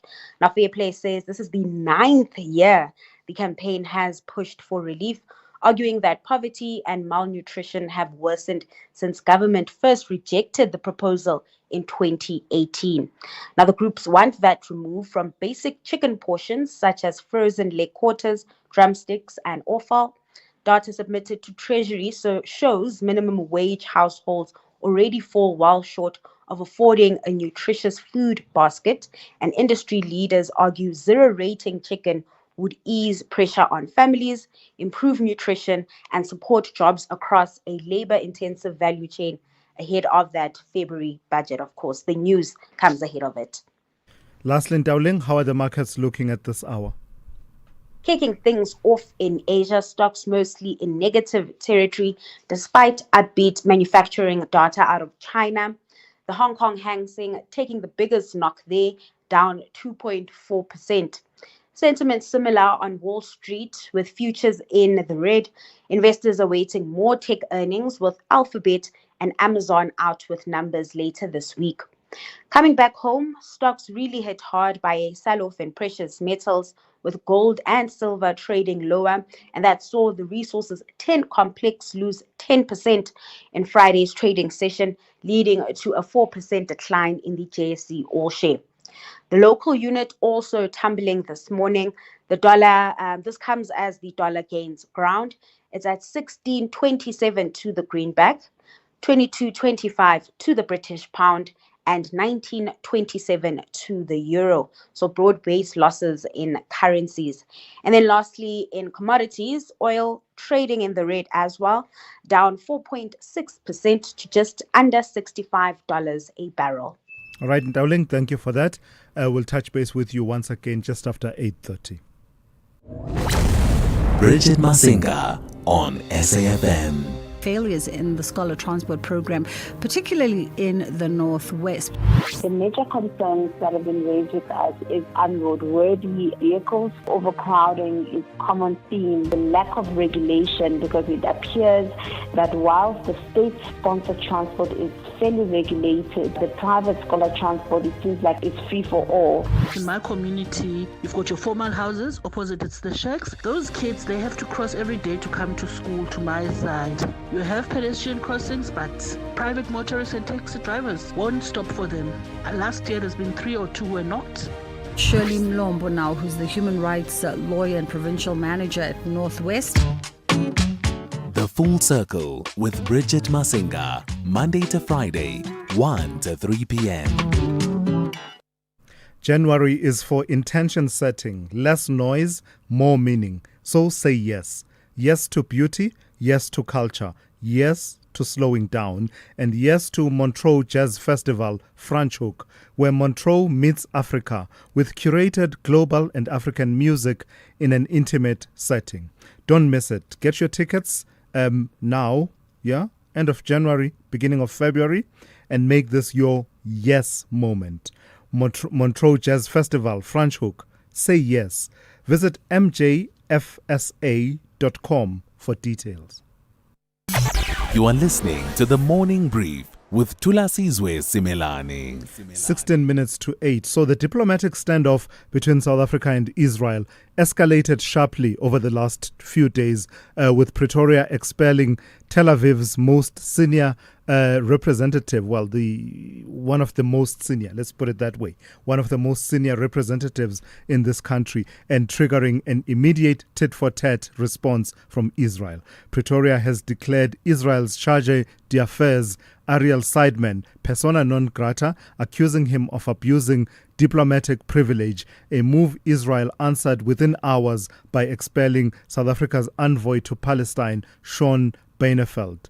The clash unfolds against a backdrop of already frayed relations following South Africa's genocide case against Israel at the International Court of Justice and years of downgrading of diplomatic ties. Let's speak to Crispin Phiri, Ministry spokesperson at the Department of International Relations and Cooperation. Good morning to you, Crispin. Thank you for your time. I think many South Africans will be asking themselves, within your toolbox of diplomatic responses to what you believe to be infractions by a representative of the State of Israel, you went for the persona non grata. Why? Why that one when you had within your toolbox other tools, in terms of an escalation? What are these infractions that you deemed to warrant this response of an expulsion? Yeah, thanks, Tulas. I think there may be 3 sets of questions there which we can dispose of quickly. One is that, in fact, Article 9 of the Vienna Convention doesn't even set a bar for what they deem someone persona non grata. And as you may have seen in other parts of the world, ambassadors have been expelled for far less infractions. So what are the infractions we're talking about? The first is that the conduct of the Israeli embassy on this platform we refer to now as X is wholly unbecoming of diplomatic practice, insulting the state president, insulting former ministers, former government officials, the manner in which they were engaging with the South African government and audience, public rather, during the Gaza flotilla issues on social media left very much to be desired. Then, in fact, what is important to note is that before we reached the point and the stage of persona non grata, we had engaged the Israeli embassy. Very often, diplomatic engagements don't happen in the glare of the public eye. They do happen behind closed doors, and we try and find one another before something reaches the public domain. So we had engaged the Israeli embassy around their conduct. And the second infraction was we'd also engaged them around when you have senior officials coming into the country on purported official visits. The government of the day ought to know, because in terms of our Foreign Services Act, we are required to facilitate those engagements with other spheres of government, but also with other national departments where the needs arises. So a cumulative effect of us having engagements around these issues and not seeing the desired change, instead we're seeing a continued disrespect for our sovereignty, required us to ensure that we protect the sovereignty of our nation and we address the disrespect that we had been seeing from the Israeli embassy. I take it those engagements would have involved a summoning of the ambassador and the démarche and all of those processes? That's correct.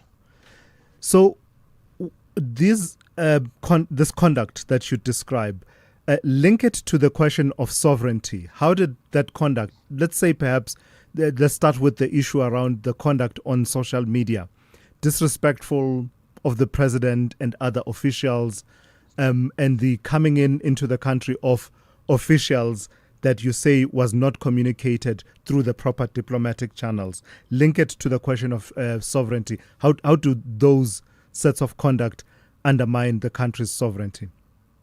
So international relations at most times are governed by treaties or bilateral agreements. In this instance, we have a bilateral agreement dating probably many years before the democratic era with the state of Israel, which means certain levels of cooperation in certain industries or in any other sphere of government is governed through that bilateral agreement. So when you have an official from another country coming into our country, it's because we desire them to come here to pursue a particular element of our bilateral agreement. And so when you have someone, that is firstly a violation of our sovereignty because it's not within the confines of our agreement. You cannot just go into X country and engage in any manner in which you deem suits you. So that's the first violation. But the second issue is the insults to our head of state. I think no self-respecting country would tolerate that.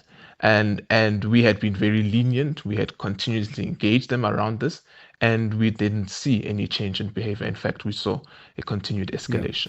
Yeah. I'm not on X, Crispin, and so I'm not active on that platform. But the one that I did see was the embassy at some point saying a rare moment of wisdom and diplomatic clarity from President Ramaphosa, and quoting him when he said, boycott politics doesn't work. This was in the context of Trump not coming to South Africa for the G20 summit. Other than that one, were there other instances where there were insults to the head of state?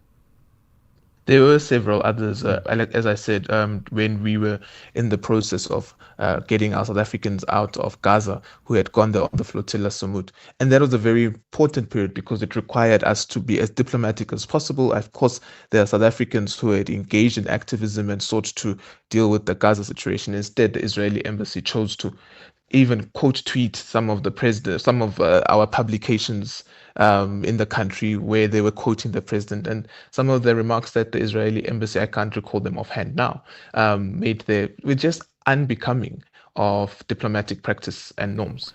And the response from Israel has been to expel Mr. Sean Beinefeld. How does that sit with Pretoria? We are looking at that. It is a bit puzzling because our ambassador to Palestine, Mr. Benefeld, is ambassador to Palestine, and so we don't see this as a direct reciprocation per se. But one of the difficulties is because Palestine is not a contiguous state. You have to enter through most parts of Israel to get into Palestine, Ramallah, where our ambassador is based. And as I understand it, the residency of our embassy there is based in the occupied territories of Jerusalem, East Jerusalem. So, and that's where he may be resident. So it will really affect how he constitutes and goes about his duties in that region. But it's something that we will continue to look at a bit more closely to see if something can be done. But I think at this point it would be very difficult for him to enter Israel without going through Palestine, because like I say, it's not a contiguous state. Lastly, Crispin, a domestic aspect of this has been part of the criticism, certainly from some parties, including the Democratic Alliance, has been that you've acted impulsively, and in the process you've really risked the country's trade relationships and the likes. Yeah, I think that's an opportunistic view of foreign relations. We must be able to preserve our relationship at a bilateral level or pursue a relationship at a bilateral level with any country first. And so when we look at X country, it doesn't mean that we have to look at another country through a different country's lens. I think that is a very important principle that the DA must be able to understand. And secondly, their statement is wholly wrong on how the Article 9 of the Vienna Convention applies. And I think I would urge them to just familiarize themselves with the basic principles of diplomacy. All right, let's leave it there for this morning. Thank you for your time. Crispin Piri, Ministry spokesperson at the Department of International Relations and Cooperation.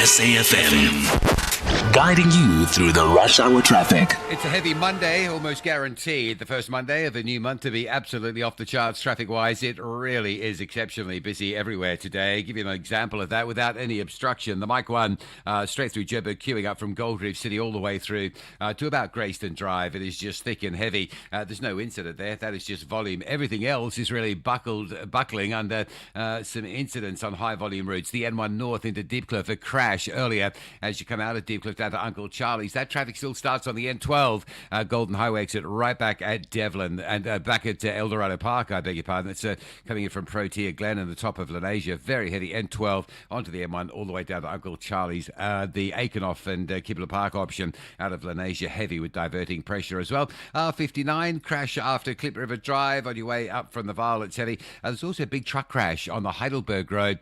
They call it Sky Bridge down by the Heineken Brewery. So Heidelberg Road, R550 at the R59. That's quite heavy. Crash N3 South at Van Buren still with us. Very big traffic. N3 from Edenvale, N12 from the airport or from Jet Park. Doesn't matter which one of those you're on. They are heavy in towards Geluli's interchange due to that problem largely going south. Also a big pile up on the N12 before Snake Road coming out of Davyton. That's heavy this morning. Crash earlier today on the N1 South at the R21 means the N1 South leaving Pretoria still backlogging from Montana. Now, if you're driving off the south coast, heading up Durban's N2, a crash at Prospecton. That's heavy from Toti. A crash before Umgeni Road. That's heavy right back from the M7. You've got two big queues to work through. M4 inbound at Rossborough's heavy. The M4 Ruth First Highway still closed between Umsloti and Umslugger due to a big crash at Sabaya, and that's why the N2 is so heavy coming through from the airport. Everybody on that N2 to Gateway instead of sharing it with the M4. And the M13 crash from Hillcrest to Kloof at the top of Fields Hill. You see what I mean? It's a really busy Monday. Cape Town, not many gaps on the N1 this morning between Kraaifontein and City Centre. N7's getting a lot of attention as well today from Potsdam all the way down. That's the sort of Dunoon area from Malabongwe, if you like, that section of the N7 South all the way through Plattekloof right down to Bosmansdam. Rob Byrne, SAFM Traffic. Call Thulasizwe now, 086 000 2032. All right, let's go through some of your voice notes. Lots of reaction to the conversations we've been having. Andy Motibi's first day in office at the NPA as NDPP, but also the conversation we had with Quinnen Maswabi a bit earlier on in response to Helen Zille. Good morning, Makujwa. I'm still confused and I don't understand why that journalist was asking Helen Zille about the ANC, honestly speaking, because Helen Zille doesn't belong to ANC. It seems like they are pushing the narrative of Motsepe being sent by ANC. I understand your interrogation with her and whatnot, but it seems like they are focusing on something that will have to make sure that they push the name of Motsepe. It's a campaign of Motsepe. That's what they are doing now. We know this journalist. I'm not laughing at you. I'm just laughing because I khome ya moshat wa khapa molato wa itlogela molato. Helen Zille says the reason why they reported it that way is because they are anti-Motsepe. So if they cast Motsepe as having the support of Zille, then they tarnish his image and his chances. You, on the other hand, are saying that they are pro-Motsepe. They are pushing Motsepe. The context is, on a serious note, she did explain that it had come up in the conversation with Brutus Malada as part of that podcast that was being recorded. And therefore, she was merely following on from a conversation that had started. So, yeah.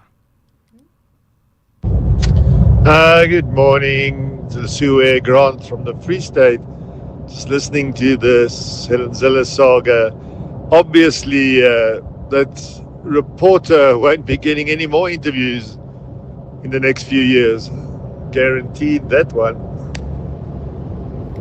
I don't know. I think she will give interviews to Quinnen.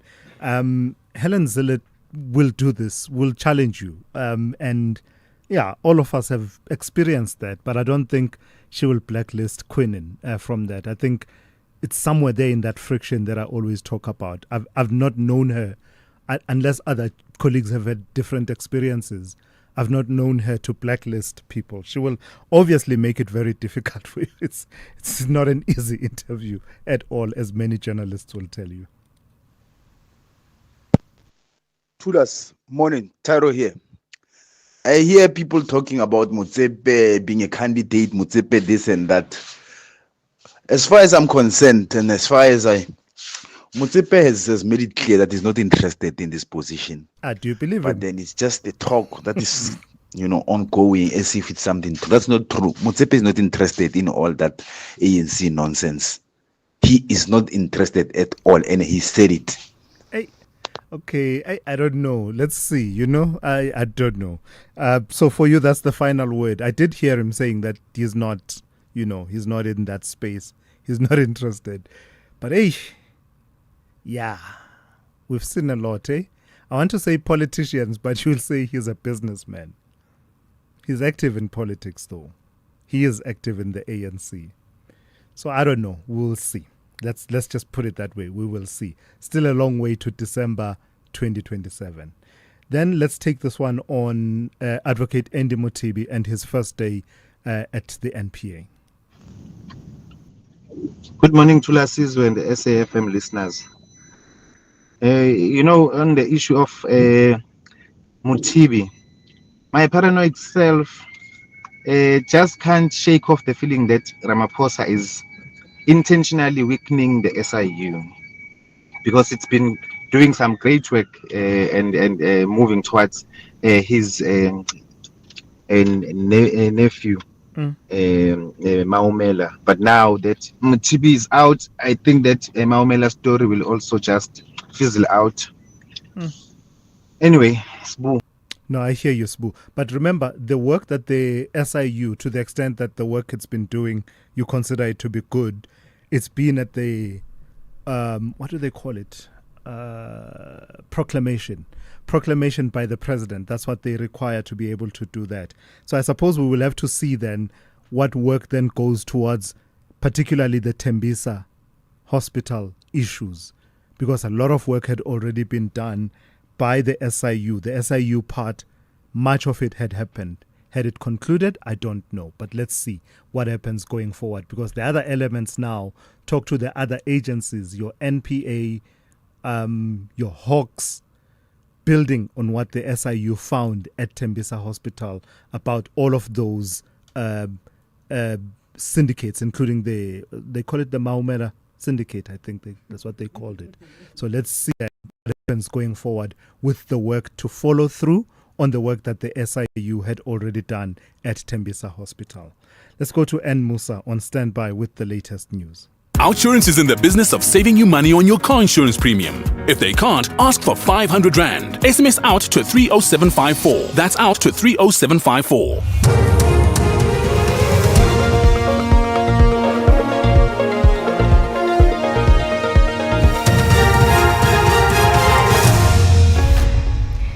Thanks to us in our top stories, second suspect arrested in DJ Wara's killing to appear in court, and Free State launches an app to monitor scholar transport safety. Good morning.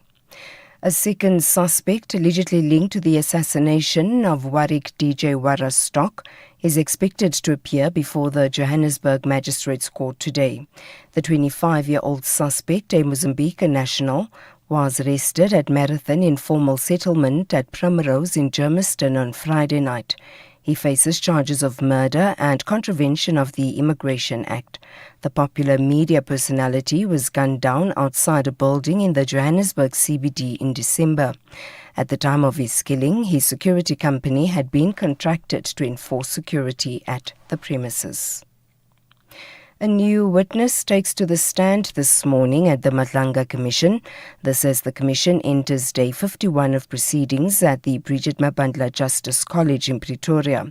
The Commission was established by President Cyril Ramaphosa following the KwaZulu-Natal Police Commissioner, General Nhlanhla Mkhwanazi's explosive press briefing in July last year.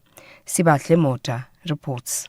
The Matlanga Commission has since delivered its first interim report to President Ramaphosa, who has instructed Acting Police Minister Firoz Katalia and National Police Commissioner General Fani Masimula to establish an investigating task team. The task team will probe all the individuals who have been implicated in corruption. They include General Liseja Sinona and Commissioner Julius Mkhwanazi, to name a few. While Police Minister Senzo Mchunu has testified before the Commission, the inquiry has not made a firm finding against him. KwaZulu-Natal IEC Electoral Officer Ntombifuthi Masinga says eligible voters who could not take advantage of this weekend's voter registration campaign in 2 municipalities can still register or update their information on the Commission's online platforms. The IEC has been registering voters in Ward 22 in the Abaqulusi municipality as well as Wards 7 and 20 in the Nongoma municipality.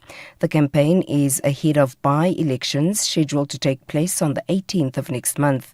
The wards became vacant after the resignation of councillors. Masinga elaborates. Following the registration weekend, we're going to start preparing for special votes that are scheduled for the 17th of March, and the application period for special votes, either for you to come and vote at the voting station on the 17th, which is a day preceding the by-election date. We still encourage voters in the 2 affected municipalities in Ward 7 and 20 in Kwanongoma for all those who still want to register. But our online platform is also readily available if you would prefer to register yourself online through the IEC website as well. The Free State Education Department, together with the Department of Community Safety and Transport, have launched an app to monitor scholar transport. This is to regulate and boost scholar transport safety in the province. Scholar transport safety recently came under scrutiny after 14 learners died in a collision in the Vaal.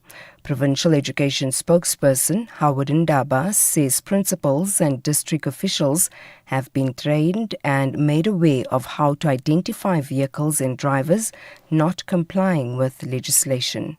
We have trained our principal and district official on the system so that they are able to identify non-compliance vehicle and drivers. Principal can report faulty vehicles with pictures. Weekly evaluation of drivers and vehicle performance help maintain high standards. Safety requirements include valid roadworthy certificates, valid professional driving permits, operating permit for operators. Further afield, and finally, a prominent Labour Party politician in Britain and the former ambassador to the United States, Peter Mandelson, has resigned from the party. It follows the latest release of documents from the US Justice Department's investigation into the late convicted sex offender Jeffrey Epstein. The BBC's Joe Pike has the details. The man who did so much to rebuild the Labour Party in the 1980s and 1990s has now resigned from it, disgraced and humiliated. New images released by the US Department of Justice show Lord Mandelson in his underwear. Bank statements suggest he was paid $75,000 by Epstein in 2003 and 2004 while a Labour MP. Lord Mandelson has questioned the document's authenticity and said he had no record and no recollection of receiving these sums. Recapping the top story, a second suspect allegedly linked to the... But with OUTsurance, your car insurance savings could go the distance. Like 35-year-old Zanai, who saves a whopping 1,180 Rand on her 2017 Mercedes-Benz GLA. Get a quote now, and if OUTsurance can't save you money, ask for 500 Rand or 1,500 Rand if you've been claim-free and with the same insurer for 3 years. SMS out to 30754. That's out to 30754. OUTsurance, licensed insurer and FSP. T's, C's and information online. It's a very good morning to you in your SFM sports headlines. Rugby action, the Blitzbokke edged by New Zealand in a Singapore Sevens thriller. And we go to netball, and it's good news. South Africa sealing the series against England. We'll have the details just before 8:30. SAFM, guiding you through the rush hour traffic. Rigel Avenue, very heavy all the way back to Montana. Crash on the N3 south at Van Buren. Big delays from Alex through Edenvale and Galulis into Bedfordview. Behind that, R24 pushes back to the airport. N12 back to Jet Park. It's exceptionally bad. The M4 is still closed between Umhlanga and Umhloti. This is the Ruthurst Highway. Big crash this morning. Major delays coming through on the N2 towards Gateway. That's obviously the preferred option, and taking all that traffic out of Belito down the N2 to cut back at Gateway. So that's all very heavy. The Kumashu Highway is heaving coming out of Kumashu to the N2. Two crashes on the N2, one at Prospecton, heavy from Toti, another one up by Umgena Road, so heavy from the M7. Collision on the M13 at Kloof, that's heavy from Hillcrest today. And Cape Town really jammed on the N7 from Plattekloof Road, or in fact from Dunoon all the way down to Bosmansdam Road. There's big traffic as well on Broadway Boulevard coming around from Strand. A crash at the N2 causing quite a big backlog through the Strand area. With your traffic update, I'm Rob Byrne.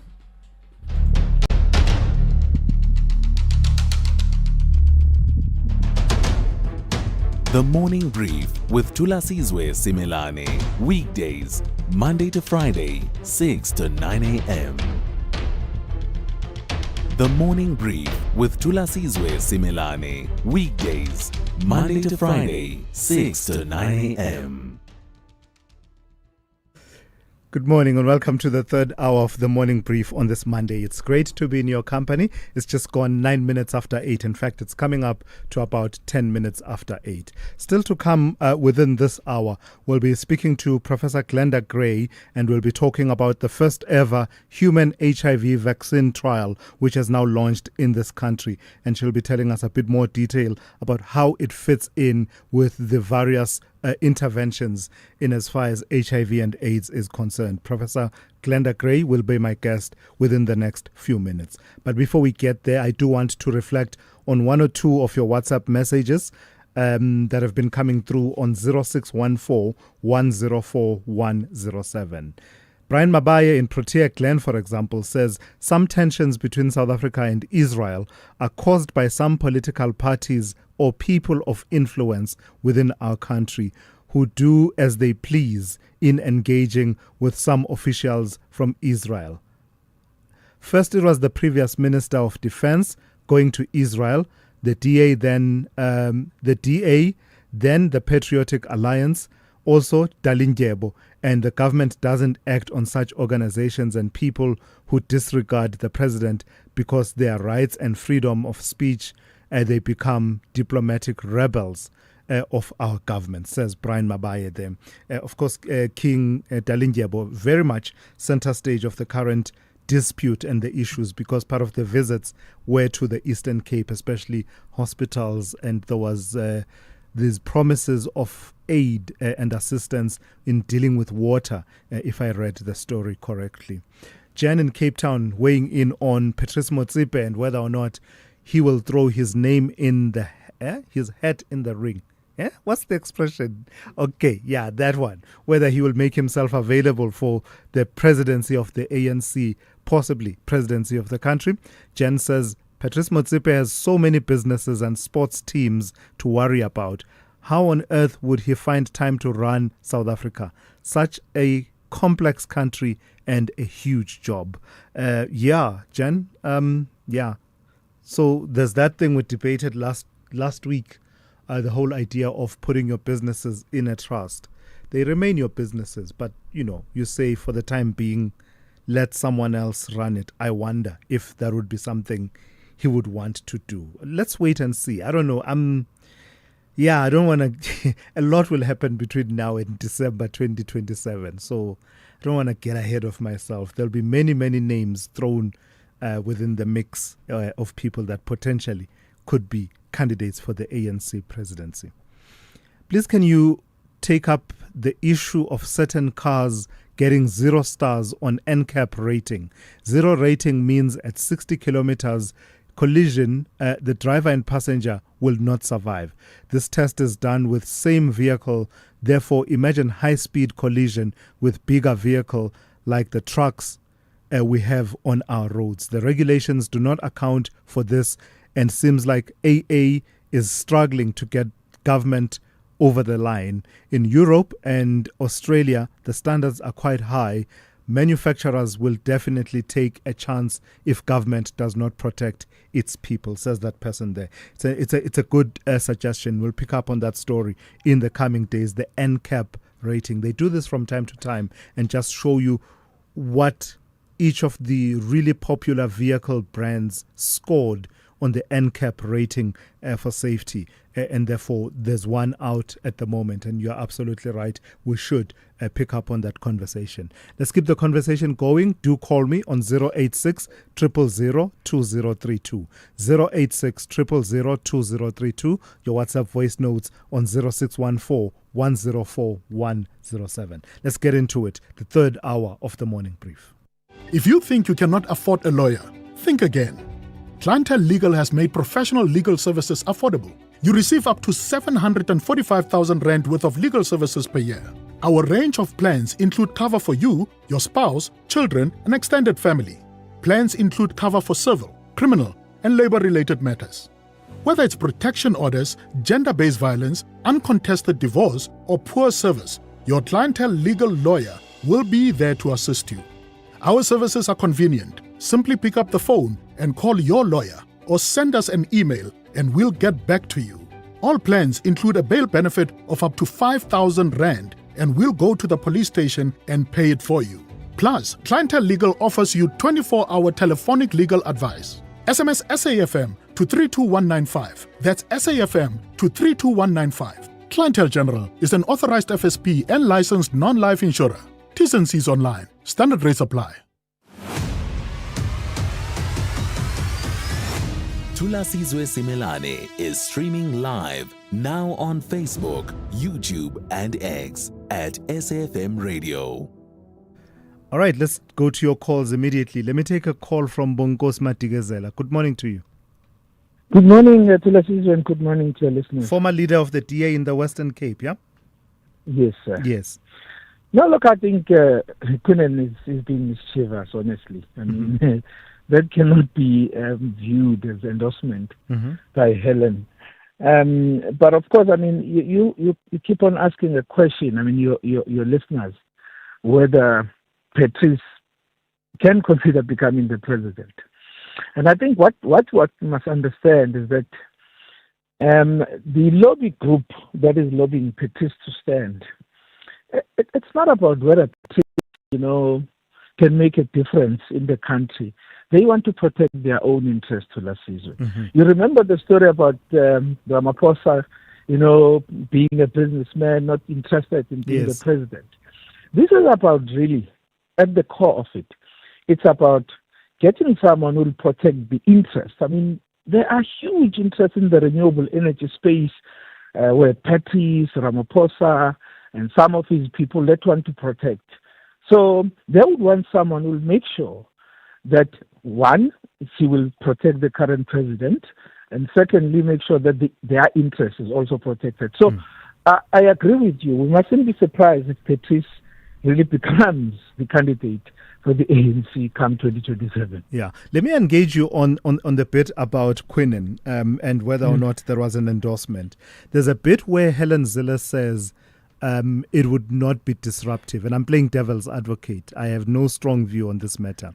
But could that not be seen as no one wants disruption, right? So if you're saying a transition from a President Ramaphosa to a President Motsepe, I consider that it would not be disruptive. Is that not an endorsement?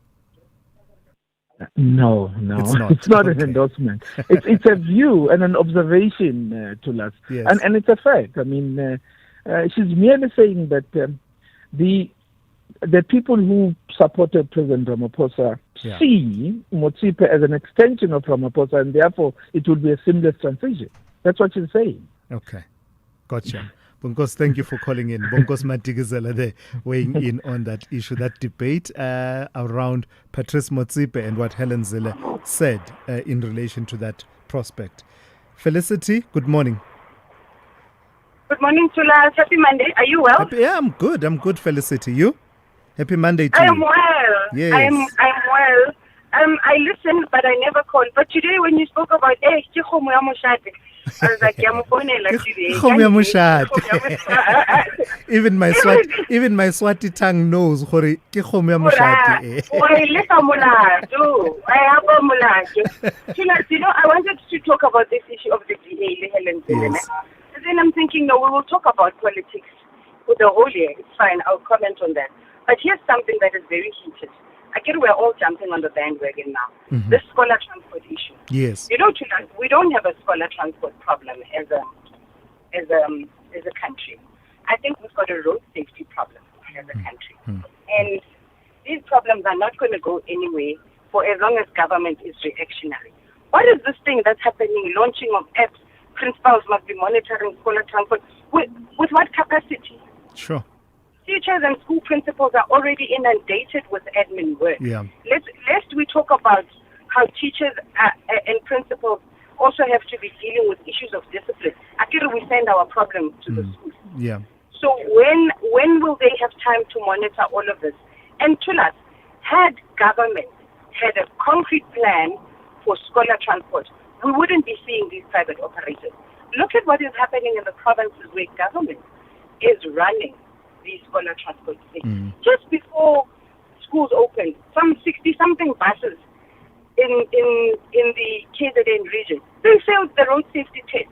That is KZN provincial government responsible for that. Look at what is happening in the Northwest. Contractors not being paid for about 6 months. Then what do you do to us? Lama Ben La Alaisha 1400. Yes. We asked that Malume in the rural to take our kids to school because the bus that was supposed to come, the service provider has not been paid by government. Yeah. So this very same government that is launching via PTZ, they are the problem. Guys, if we're saying we want government to regulate what? And what more are we expecting from these people? They can deal with corruption. Everywhere there's potholes. They can't even fill up scontiri, guys. Are we really sure what they're going to help with it? Felicity, the problem thank you. here is road safety. Yeah. Can we please be safe on the road? I hear you. Felicity, thank you for that. Felicity raising important points around scholar transport. And in fact, I think there's already a crisis, an issue playing itself out along the lines that Felicity was talking to, certainly in Gauteng, around whether or not the scholar transport providers have been paid. I saw a post talking about that schools, certain schools are being affected because the Gauteng provincial government has reportedly not paid service providers for about 3 months. So let's see what that means. I mean, Felicity was talking about even in those provinces where the provincial government runs scholar transport, then that transport is then found wanting in terms of roadworthiness. That just tells you the degree and extent of the problem that we face. Ntlantla in KZN, good morning. Good morning, my brother. My brother. My brother. My brother. Oh, the issue of Patrick Motsepe, my brother. That man is a sellout. Ubani, my brother. Who you calling a sellout now? Patrick Motsepe. Such a strong statement. What did he do? My brother, from 2 books, NC Billionaires by Peter de George and The Land is Ours by Tsembe Rango. 2 books, ngakusho mina, Thulas. They show him as a man who has sold us out. That's why we've deviated from a Freedom Charter, not him alone. Thabo Mbeki, Ramaphosa, Zikhumalo, and so on. Those guys, they made us deviated from the Freedom Charter. They got paid, even though Thabo Mbeki came back complaining about his shared dividends, and then he ended up saying, "I understand," because these are business people. They know what they yes. Yeah. Yes. So Patrick Motsepe, my brother, I don't trust him. Just like how the guy from the PA was saying. All right. Yes. Gotcha. My brother, wait. Thulas. Yes, I have to get to the next interview, my brother. Yes. Yes. The issue of political funders, my brother, we need to get them accountable. Please, SAPC, get the political funders to come and account. The people behind the political parties, the money people.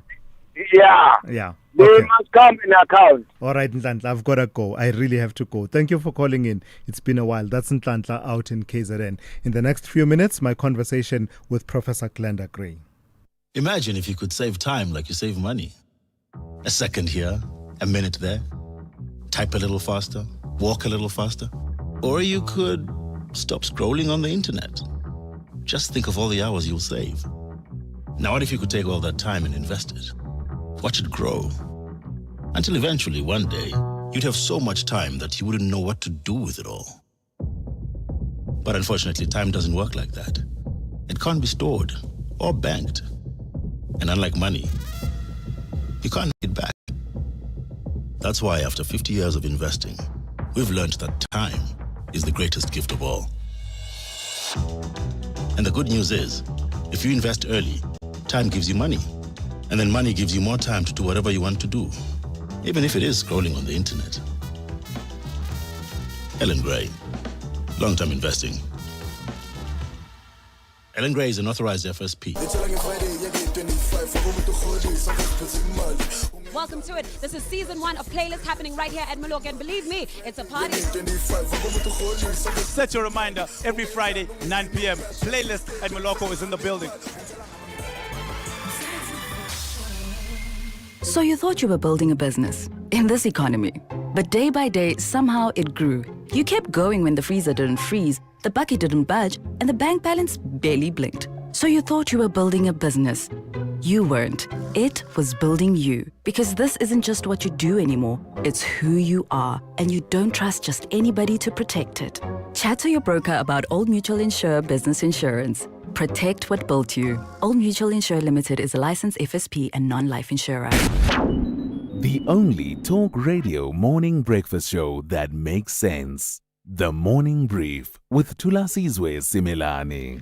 A safe, affordable HIV vaccine given in the first year of life and never again. That is the long-term goal driving the country's first ever human HIV vaccine trial, a landmark step in the global effort to end an epidemic that continues to shape the country's health landscape. So South Africa has launched its first human HIV vaccine trial with around 20 HIV-negative volunteers enrolled in a groundbreaking first-in-human study, and it's known as Brilliant 011. Someone who knows all about it is Professor Glenda Gray from the South African Medical Research Council, where she is Chief Scientific Officer. Good morning to you, Prof, and thank you for your time. Brilliant 011. Tell me all about it. What are we trying to do here? Well, thanks, and good morning to you and your listeners. So we are trying to train our immune system to induce the neutralizing antibodies to kill HIV in a manner that has never been done before. So in the previous vaccine trials, we haven't been able to get the kind of neutralizing antibodies that we need. We were able to get binding antibodies and maybe some responses that try to inactivate HIV. But in order for a vaccine to work, we need these broadly neutralizing antibodies, much like it worked during COVID.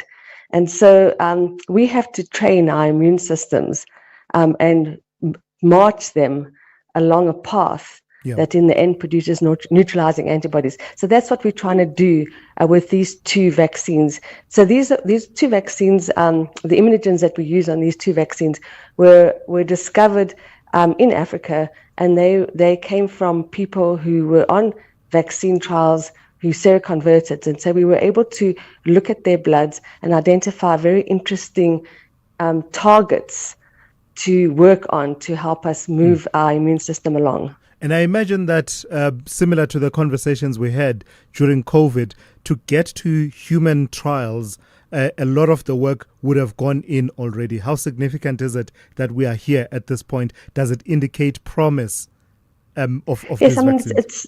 It is significant. So we've done preclinical work in animals, and so we know by the time we get to this stage, we know that our vaccine is safe, and that in preclinical animals, it's looking good. And so our next step is then to put them into participants and see how our immune response moves. And whatever our immune response does, this teaches us what our next vaccine should be. So as we try and train our immune system, the way our immune system will respond will give us an indication about what the next vaccine or immunogen will look like in this march towards neutralizing antibodies. And how will we know if the vaccine is effective, its efficacy and all the safety elements? At what point do you expect that we will know? You've got 20 people that are enrolled at the moment. At what point will we know? So that's a long journey. So the first in human study gives us an indication that it gives us a green light to move ahead. And so when you look at efficacy studies, they're much larger studies. So these are in thousands of people. So we in the first phase, and if we get the green light, we then move to the second phase, which means enrolling hundreds of people. And then if we get the green light for that, then we can accelerate to thousands of people. So we're at the beginning of this journey, and it's an important journey because at this stage we know so much. We have such good technology. We have machine learning. We have AI.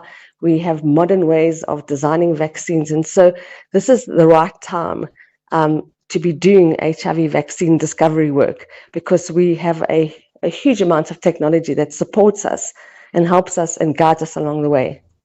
Lastly, Prof, I'd like you to just place this in the context of all the other work, scientific work that has happened around HIV and AIDS. How game-changing would it be added to what we have now, your pre-exposure prophylaxis, post-exposure prophylaxis, but also the ARVs, as well as the more social health-directed campaigns around prevention? So those are all critical and important, and have the ability for us to stop the epidemic. But no epidemic has ever been stopped or curtailed without a vaccine. A vaccine will always be more affordable and more durable than any drug-based intervention.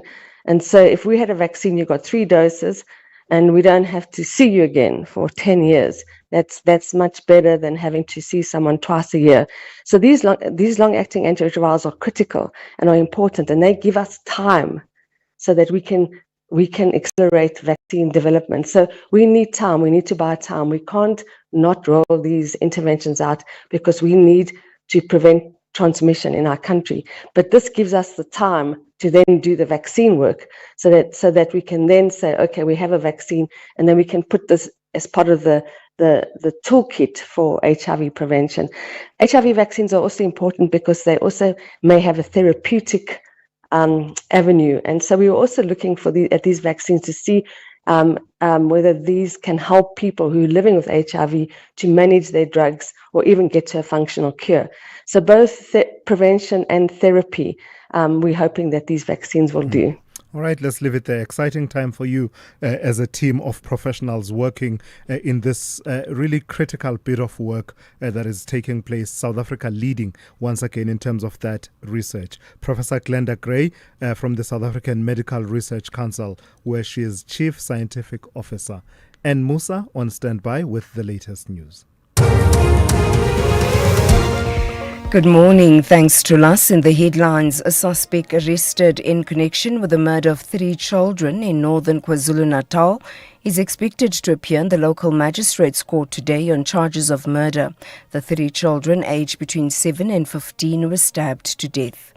A second suspect allegedly linked to the assassination of Warwick DJ Warastock is expected to appear before the Johannesburg Magistrates Court today. The 25-year-old suspect, a Mozambique national, was arrested at Marathon informal settlement at Primrose in Germiston on Friday night. And the Department of Health will today begin its HPV vaccination drive targeting girls at the age of 9 and older.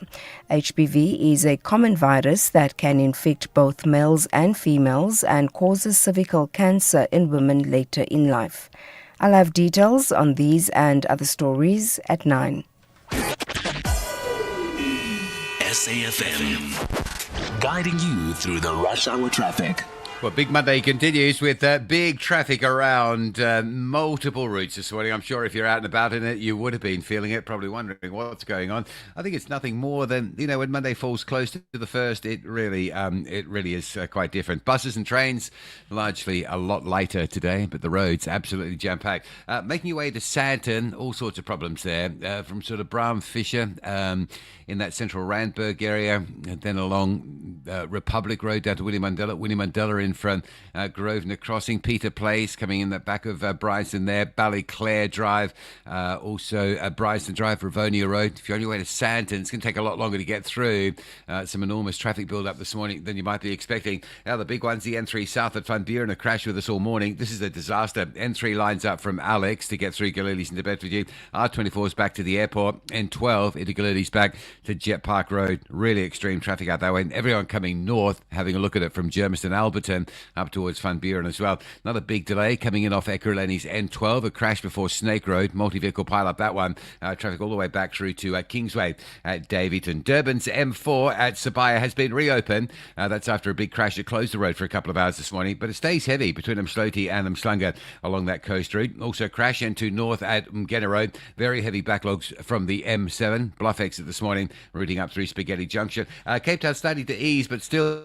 Again, you can just see the big volumes there. The N1 inbound from Brackenfell all the way through the city centre, and a crash approaching the airport on the N2 outbound at Robert Sebukwe. With your traffic update, I'm Rob Byrne. This is SAFM Sport with Zai Khan. Hey Zai, good morning to you. So let's talk rugby. You're saying the Blitzboks have been urged by New Zealand, and this has all happened in the Singapore Sevens. Yeah, Thulas, it was a bit of a painful one. Blink and you missed it. That's the sevens for you. But yes, it wasn't the Singapore sling we ordered, okay? But the score, 14-12 to New Zealand.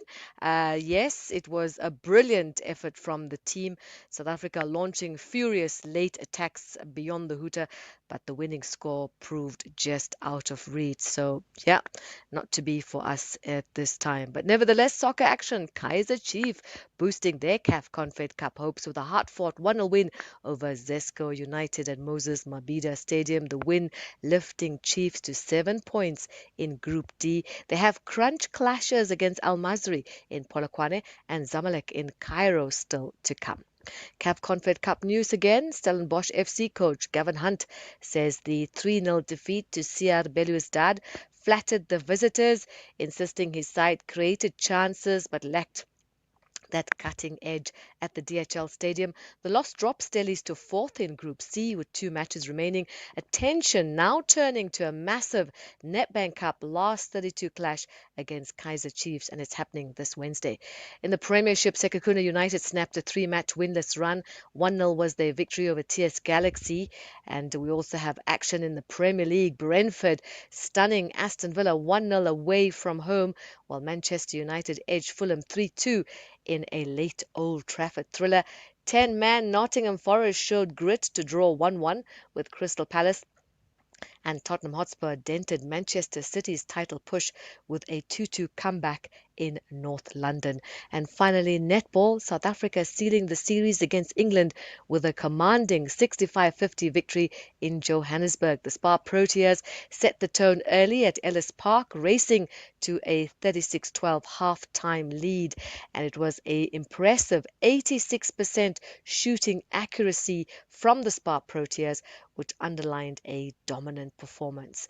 And that's your morning brief sport. Back with a dominant performance will be John Herica around 12:30. I'm Zaikan. The Business Update on SAFM. Hey, Ndaulen, good morning to you. So that story, that narrative that says we are seeing green shoots as far as South Africa is concerned continues. This time around, we're hearing from the Bank of America. That's right, Thulas. And the Bank of America is upbeat about South Africa, saying the economic turnaround is gaining momentum, with rating upgrades from Moody's and Fitch possible by the end of the year. Now, the U.S. Bank points to stabilizing energy supply, lower inflation, falling borrowing costs, and Eskom's improved performance as key positives. The upcoming budget will be closely watched, and keeping the deficit under 4% of GDP and a primary surplus near 2% could convince agencies to act. Now, financial markets already value SA as a BB plus above its current ratings, reflecting rising investor confidence, while full investment grade status may still be years away. Smooth governance and reforms around the 2029 elections could set the stage. The Bank of America also flags geopolitical tensions with the US, including disagreements over Venezuela, Israel, and naval operations as factors that could affect the pace of upgrades. Overall, South Africa's fiscal discipline and growth prospects are improving, offering hope for future credit rating gains. We might not be out of junk status soon, but maybe a notch above where we are. Yeah. So let's talk about Southern Sun and Pareto. Who's Pareto, by the way? You'll tell me. And them expanding their Sandton footprint. So Pareto is more of a retail property player. It's not listed though. Its portfolio includes malls like Cresta, Southgate, really? and the Pavilion. Yeah, so it's a big space, very big player. Yeah. They've partnered up with Southern Sun's Hospitality Property Fund and are moving ahead with plans to buy more Sandton properties from Liberty after the Competition Commission recommended approval. Now, the deal valued at over 2 billion rand includes the Sandton Sun and Towers, Garden Court, Sandton City, Sandton Convention Center, and a Virgin Active Gym. Now, Pareto, which already owns 25% of Liberty's 2 Degrees' Sandton City complex, will pay about 400 million rands to increase its stake to 50%. Pareto CEO Malose Kekana told Business Day the acquisitions preserve Liberty's legacy and diversify Pareto's predominantly retail portfolio, giving it significant exposure to hospitality for the first time. Now, Pareto is also developing residential units at Mainland Office Park in partnership with Diversity, marking its push into mixed-use projects. Gigana said the strategy focuses on bulk assets using land for offices, healthcare, residential, hotels, or storage, all designed to bring more people to their shopping centers while supporting long-term growth. Lastly, Dowling, wrap it up nicely for us and just give us cast your eye ahead to the trading day that's coming up. It's not really looking good for us. Local markets. Yeah, that you started with ish says it all. When a South African says ish, you know there's a problem. Those markets, our markets in particular, likely to open in negative territory as gold continues to decline. Traders will also wake up to an update from ShopRite and economic data that will give us insight into factory activity and new vehicle sales. Now, ahead of those prints, the rand weaker at 16.30 to the dollar, 22.28 to the pound, and 19.31 to the euro. So broad-based losses on that front as the dollar continues to gain traction. Over in commodities, oil starting the new month in the red, losing 5% to $64.54 a barrel. And then back to equities, stateside, futures downbeat following Friday's sour close. Investors still looking ahead to big tech earnings with Alphabet and Amazon's numbers due this week. And then lastly, in Asia, markets on track to close the day in negative territory despite upbeat manufacturing activity numbers. All right, Dowling, thank you for today. That's Dowling Lechela. She's kept you updated on business, economics, and the markets across the 3 hours. Don't pay more than you need to for car insurance. 27-year-old Outsurance client Liam is saving big bucks. Saving so much every month, around 640 Rand. That's an amazing 640 Rand saving on Liam's 2024 Ranger. SMS out to 30754. Let's hear how 45-year-old Nivan feels about saving 461 Rand a month on his 2025 VWT Cross. Saving me so much money, 461 Rand. Nice one. And after 3 claim-free years, you get an out bonus. So much money. Get a quote now and see how much money Outsurance could save you. SMS out to 30754. If you don't save, ask for 500 Rand or 1,500 Rand if you've been claim-free and with the same insurer for 3 years. Savings or cash.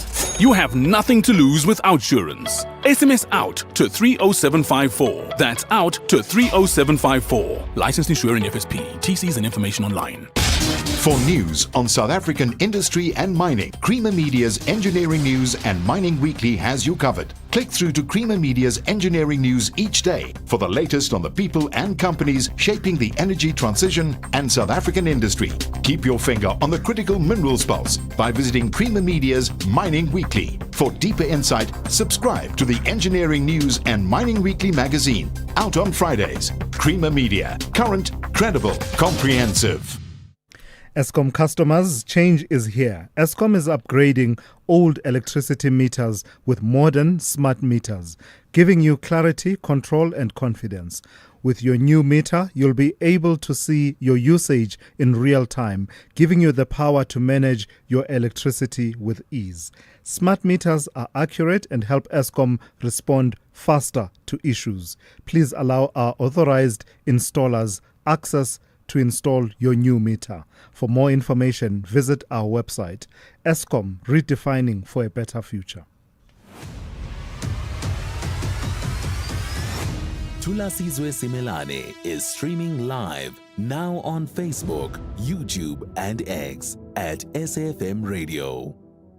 All right, let's turn to the story now, dominating the headlines quite recently around the Epstein files, right? It's been a story that's been bubbling under for quite some time, at least in the United States, and now it seems to have implications for various parts of the world, the UK, and now the latest, suggesting that even we as South Africans may want to pay more attention to them. Newly released investigative records related to the convicted sex offender Jeffrey Epstein have intensified global scrutiny of his associations with political leaders, business elites, and influential figures across multiple countries. The documents released by the United States' Department of Justice under the Epstein Files Transparency Act span more than 3 million pages and include emails, correspondence, and logistical records.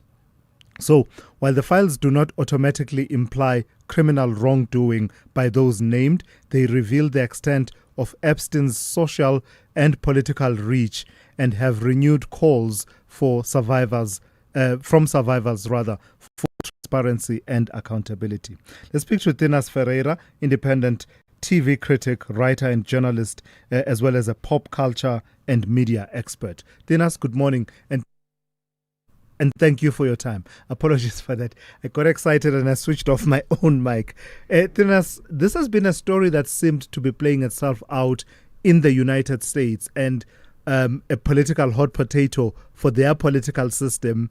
Perhaps something for the UK to worry about. Andrew, the former Prince Andrew, Mountbatten Windsor, being mentioned there.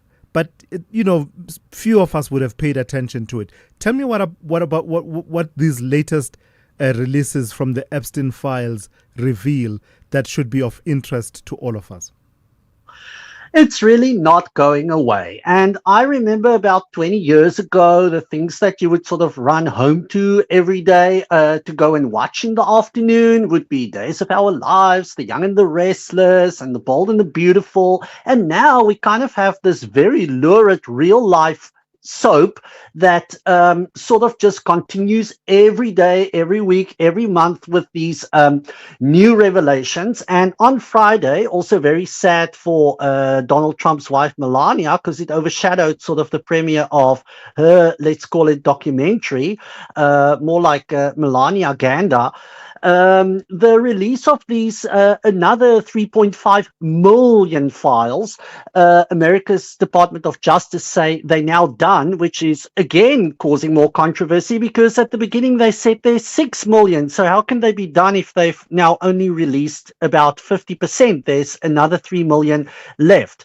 To get to your question, it keeps sort of snowballing every time. So now we got in Friday's release and journalists and the media are scanning and racing to get through them, and even over the weekend, but it is millions. It's 2,000 videos, 180,000 more images and photos and things like that. Elon Musk is in there, Bill Gates is in there, Donald Trump is mentioned in there, and then Prince Andrew gets this email from Jeffrey Epstein in, I think, 2016 or 2010, in between there, offering him a Russian beauty.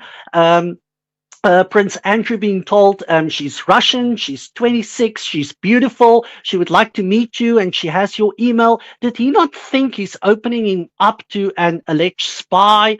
A lot of these people in the past, like America's Commerce Secretary, Howard Lutnick now, who in the past sort of said, oh, he broke off all contact with Epstein. Yes. And here are these messages saying, hey, can I come to your island with my wife and kids? And Elon Musk saying, when's this wildest party of the year going to be on your Caribbean island? So a lot of lies getting exposed, people trying to distance themselves in the past from Epstein, and just more and more of these sort of real life soap revelations coming out. And I suppose then therein really is the crux of the importance of the latest batch, because it talks to the period after 2008, after Jeffrey Epstein's conviction on child sexual abuse charges. That's when people knew who this person was, but yet these associations continued.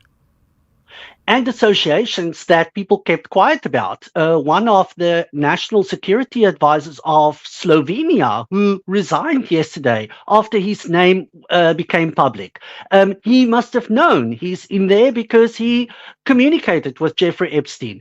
And a New York prosecutor who was involved in the case of trying to get a sentence for Jeffrey Epstein, who obviously got a lighter sentence than what people thought, who's also mentioned in there. So it's like a direct conflict of interest, and you wonder what else is still bubbling in this other 3 million documents, which the Department of Justice also bungled because it's still blacked out and highly censored, these black bars, which they say is to sort of prevent identification of the victims. They once again released so many of the names of the victims, not blacked out, but Donald Trump's name is being censored, although it's in reference to him and other people. So also some documents that they released and that they have retracted, but those have already been captured. So what's the use of trying to take them back after you publish them? So let's talk about the South African link then, Tinas, and it's definitely going to cause quite a bit of a political debate. The name of former President Jacob Zuma, a dinner, the Ritz Hotel, and the year is 2010, the 5th of March. What's your best summary of what the latest batch, these emails that they talk about that are in the latest batch, what do they say about former President Jacob Zuma? I haven't gone through those ones yet in detail, but what I can mention is that a lot of the emails are not, or a lot of the documentation or the information is not necessarily allegations or sort of, implicate people directly in wrongdoing. The FBI made their own summaries. Donald Trump is mentioned in a lot of those summaries as well. And it's sort of from emails that come in and sort of tell the FBI this happened, or we got this complaint, or this tip-off, or this allegation. It might not necessarily be true or not. Regarding the Jacob Zuma ones, I haven't gone through those ones in detail, but it will be very important for these people, like what the Clintons did, for instance, and also said we broke off our contact at that specific time or not, or whatever. It will be really important for, I think, former president to come out and say, this is from my side, this is explicitly what happened or not happened, or what the type of communication was or not. Yeah, no, thank you for that, Tinas. Of course, the Umkhonto weSizwe Party has already come out to say that they view this as some kind of a smear campaign. I think I saw a statement about that. Tinas Ferreira, independent TV critic, writer and journalist, as well as pop culture and media expert. Just an excerpt, and I'm quoting here from the Business Day's reporting on those emails. So they talk about one email from Epstein on the 4th of March, 2010. This is when former President Zuma was on a state visit to the UK. And I quote here, it says this email, and it's an email to one Mark Lloyd, according to the reporting of Business Day. And it says, now, here's the quote, I have been asked to help arrange a small dinner tomorrow night for President Jacob Zuma of South Africa at the Ritz Hotel at 7 p.m. And that message, we're told, was sent to Mark Lloyd, identified in the correspondence as assisting Epstein with the arrangements. A Russian model was invited to attend the dinner. In her reply, she confirmed her acceptance and asked whether a cocktail dress would be suitable. A subsequent email from Lloyd to Epstein on the 5th of March, that's the day after the dinner, described the model as quote-unquote magnificent and noted that Zuma, quote, displayed more gravitas and none of the macho blaster he is generally portrayed as having by the tabloid press, end quote. So that's just that context. And as I said, there's already been a response to it, that there's an attempt at associating former President Jacob Zuma with things that have absolutely nothing to do with him. SAFM, guiding you through the rush hour traffic. Very heavy on the eastern side of Joburg. We've got that multi-vehicle pile-up N12 before Snake Road. Traffic still all the way back into Daveyton. The earlier crash on the N3 south at Van Buren still with us. Traffic parked all the way back through deep past the Modderfontein Road. So Edenvale through Galilee's down to Bedford New Bad. Behind that, the N12 and R24 are really heavy this morning. R24 Basically, from the airport, the N12 from Jet Park, real problems getting in towards Joburg off the Ekurhuleni side, or getting into Galulis, at least on those two highways. Crash on the Mike 1 North near Smith Street. That's heavy all of a sudden, all the way back to Gold Reef City again. Very heavy into Sandton. Some big traffic this morning. Bryanston Drive coming in, William Mandela, Peter Place, Republic Road out of Randburg and Bryanston. All of those routes really extremely backed up. And the R21, if you're away from the airport towards Pretoria, it looks like there's been an alteration in the roadworks up by Clayville, so that's very heavy as well. Also still very busy getting into Pretoria, Paul Kruger through Capital Park, or on Stibiko through Gazina. Just more indications of the enormous volume that we've seen around the country today. Durban, the N2 going north, a crash at Umgeni Road, traffic all the way back to the M7 Bluff exit. That's a real heavy run up through Spaghetti Junction today. And Cape Town, still plenty of traffic inbound on the M3, Constantia through to UCT, M5 from around about Kenilworth, and the N2 inbound backlogging from around about Langa through Hospital Bend as well. But again, just a lot of traffic, a lot of volume all over Cape Town. Rob Byrne, SAFM Traffic. Get Barter school shoes at Spar for 75 Rand when you spend 350 Rand or more and swipe your rewards card. Buy 1 kg Kellogg's cornflakes for 69.99 plus 150 megs free data on Spar Mobile. Or 100 gram Danone Nutri-Day smooth yogurt, 6-pack, excluding fruit, any two for 32 Rand plus 100 megs free data on Spar Mobile. Price is valid from 20 Jan till 8 Feb while stocks last. Only at Spar. T's and C's apply. Clientele is here to safeguard you and your family with compassion because life happens. Be part of a family that truly cares. Our funeral dignity plans have helped South Africans bury their loved ones with dignity for more than 30 years.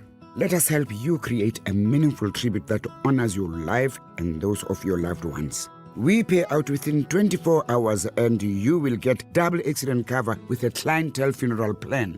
Our plans are affordable. Pick the option that suits your needs. Easy to apply, no medical examinations and no paperwork. SMS SAFM to 48031. That's 48031. Clientele Life is an authorized FSP and licensed life insurer. T's and C's online. Standard rates apply.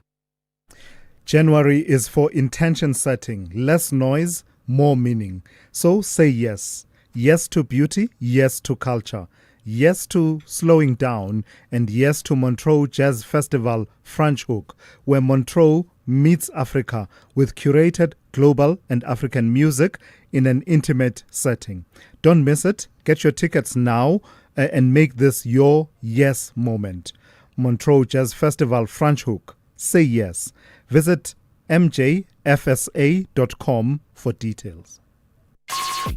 Call Thulasizwe now, 086 000 2032. All right, let's wrap it up nicely with your voice notes and comments. Varied topics, everything in the mix this morning. So let me start with this one. Someone wanted to talk about shacks. I wonder what exactly about shacks. Good morning to us and the listeners. This is Nati from Cape Town. With regards to DA and the wall, there's no consultation there. The project has started. If you go at R300 towards Belleville, you will see they're covering those shacks there.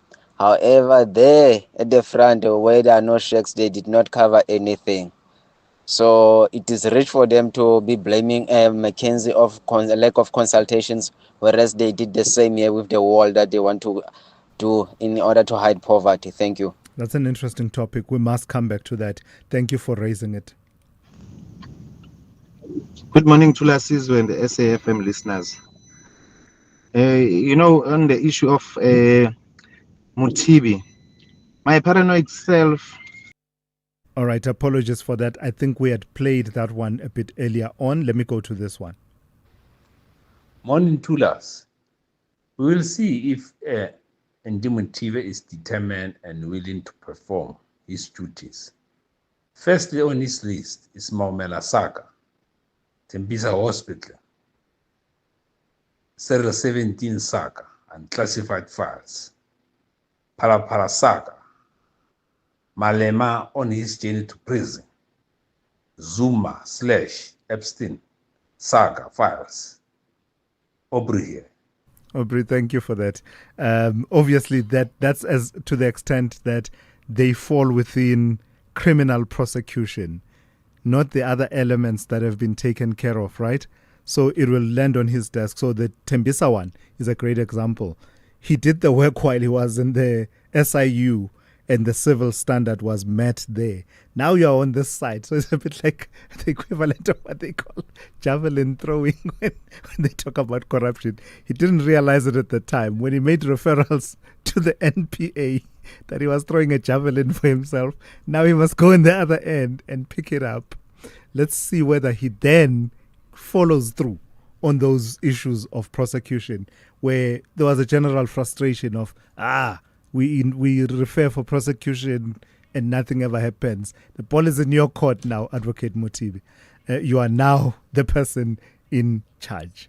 Let's leave it there for this morning. Thank you for listening and thank you for your engagement.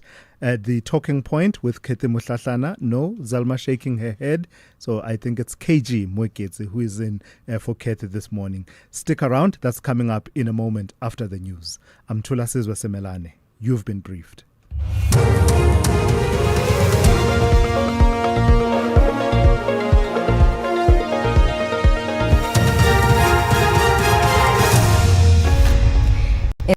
Stories: suspect to appear in court in connection with 3 brutal deaths and a Boko Haram commander and 10 members killed. Good morning. Please note the following story contains graphic details which could upset sensitive listeners, including children. A suspect arrested in connection with the murder of 3 children in the Lulwane area, northern KwaZulu-Natal, is expected to appear in the local magistrate's court today on charges of murder. The 3 children, aged between 7 and 15, were stabbed to death on Saturday night. Police spokesperson Robert Nechihunda says the suspect was arrested yesterday. Reports indicate that the mother of the children was out running errands on a small business, and when she went home, she found her 3 children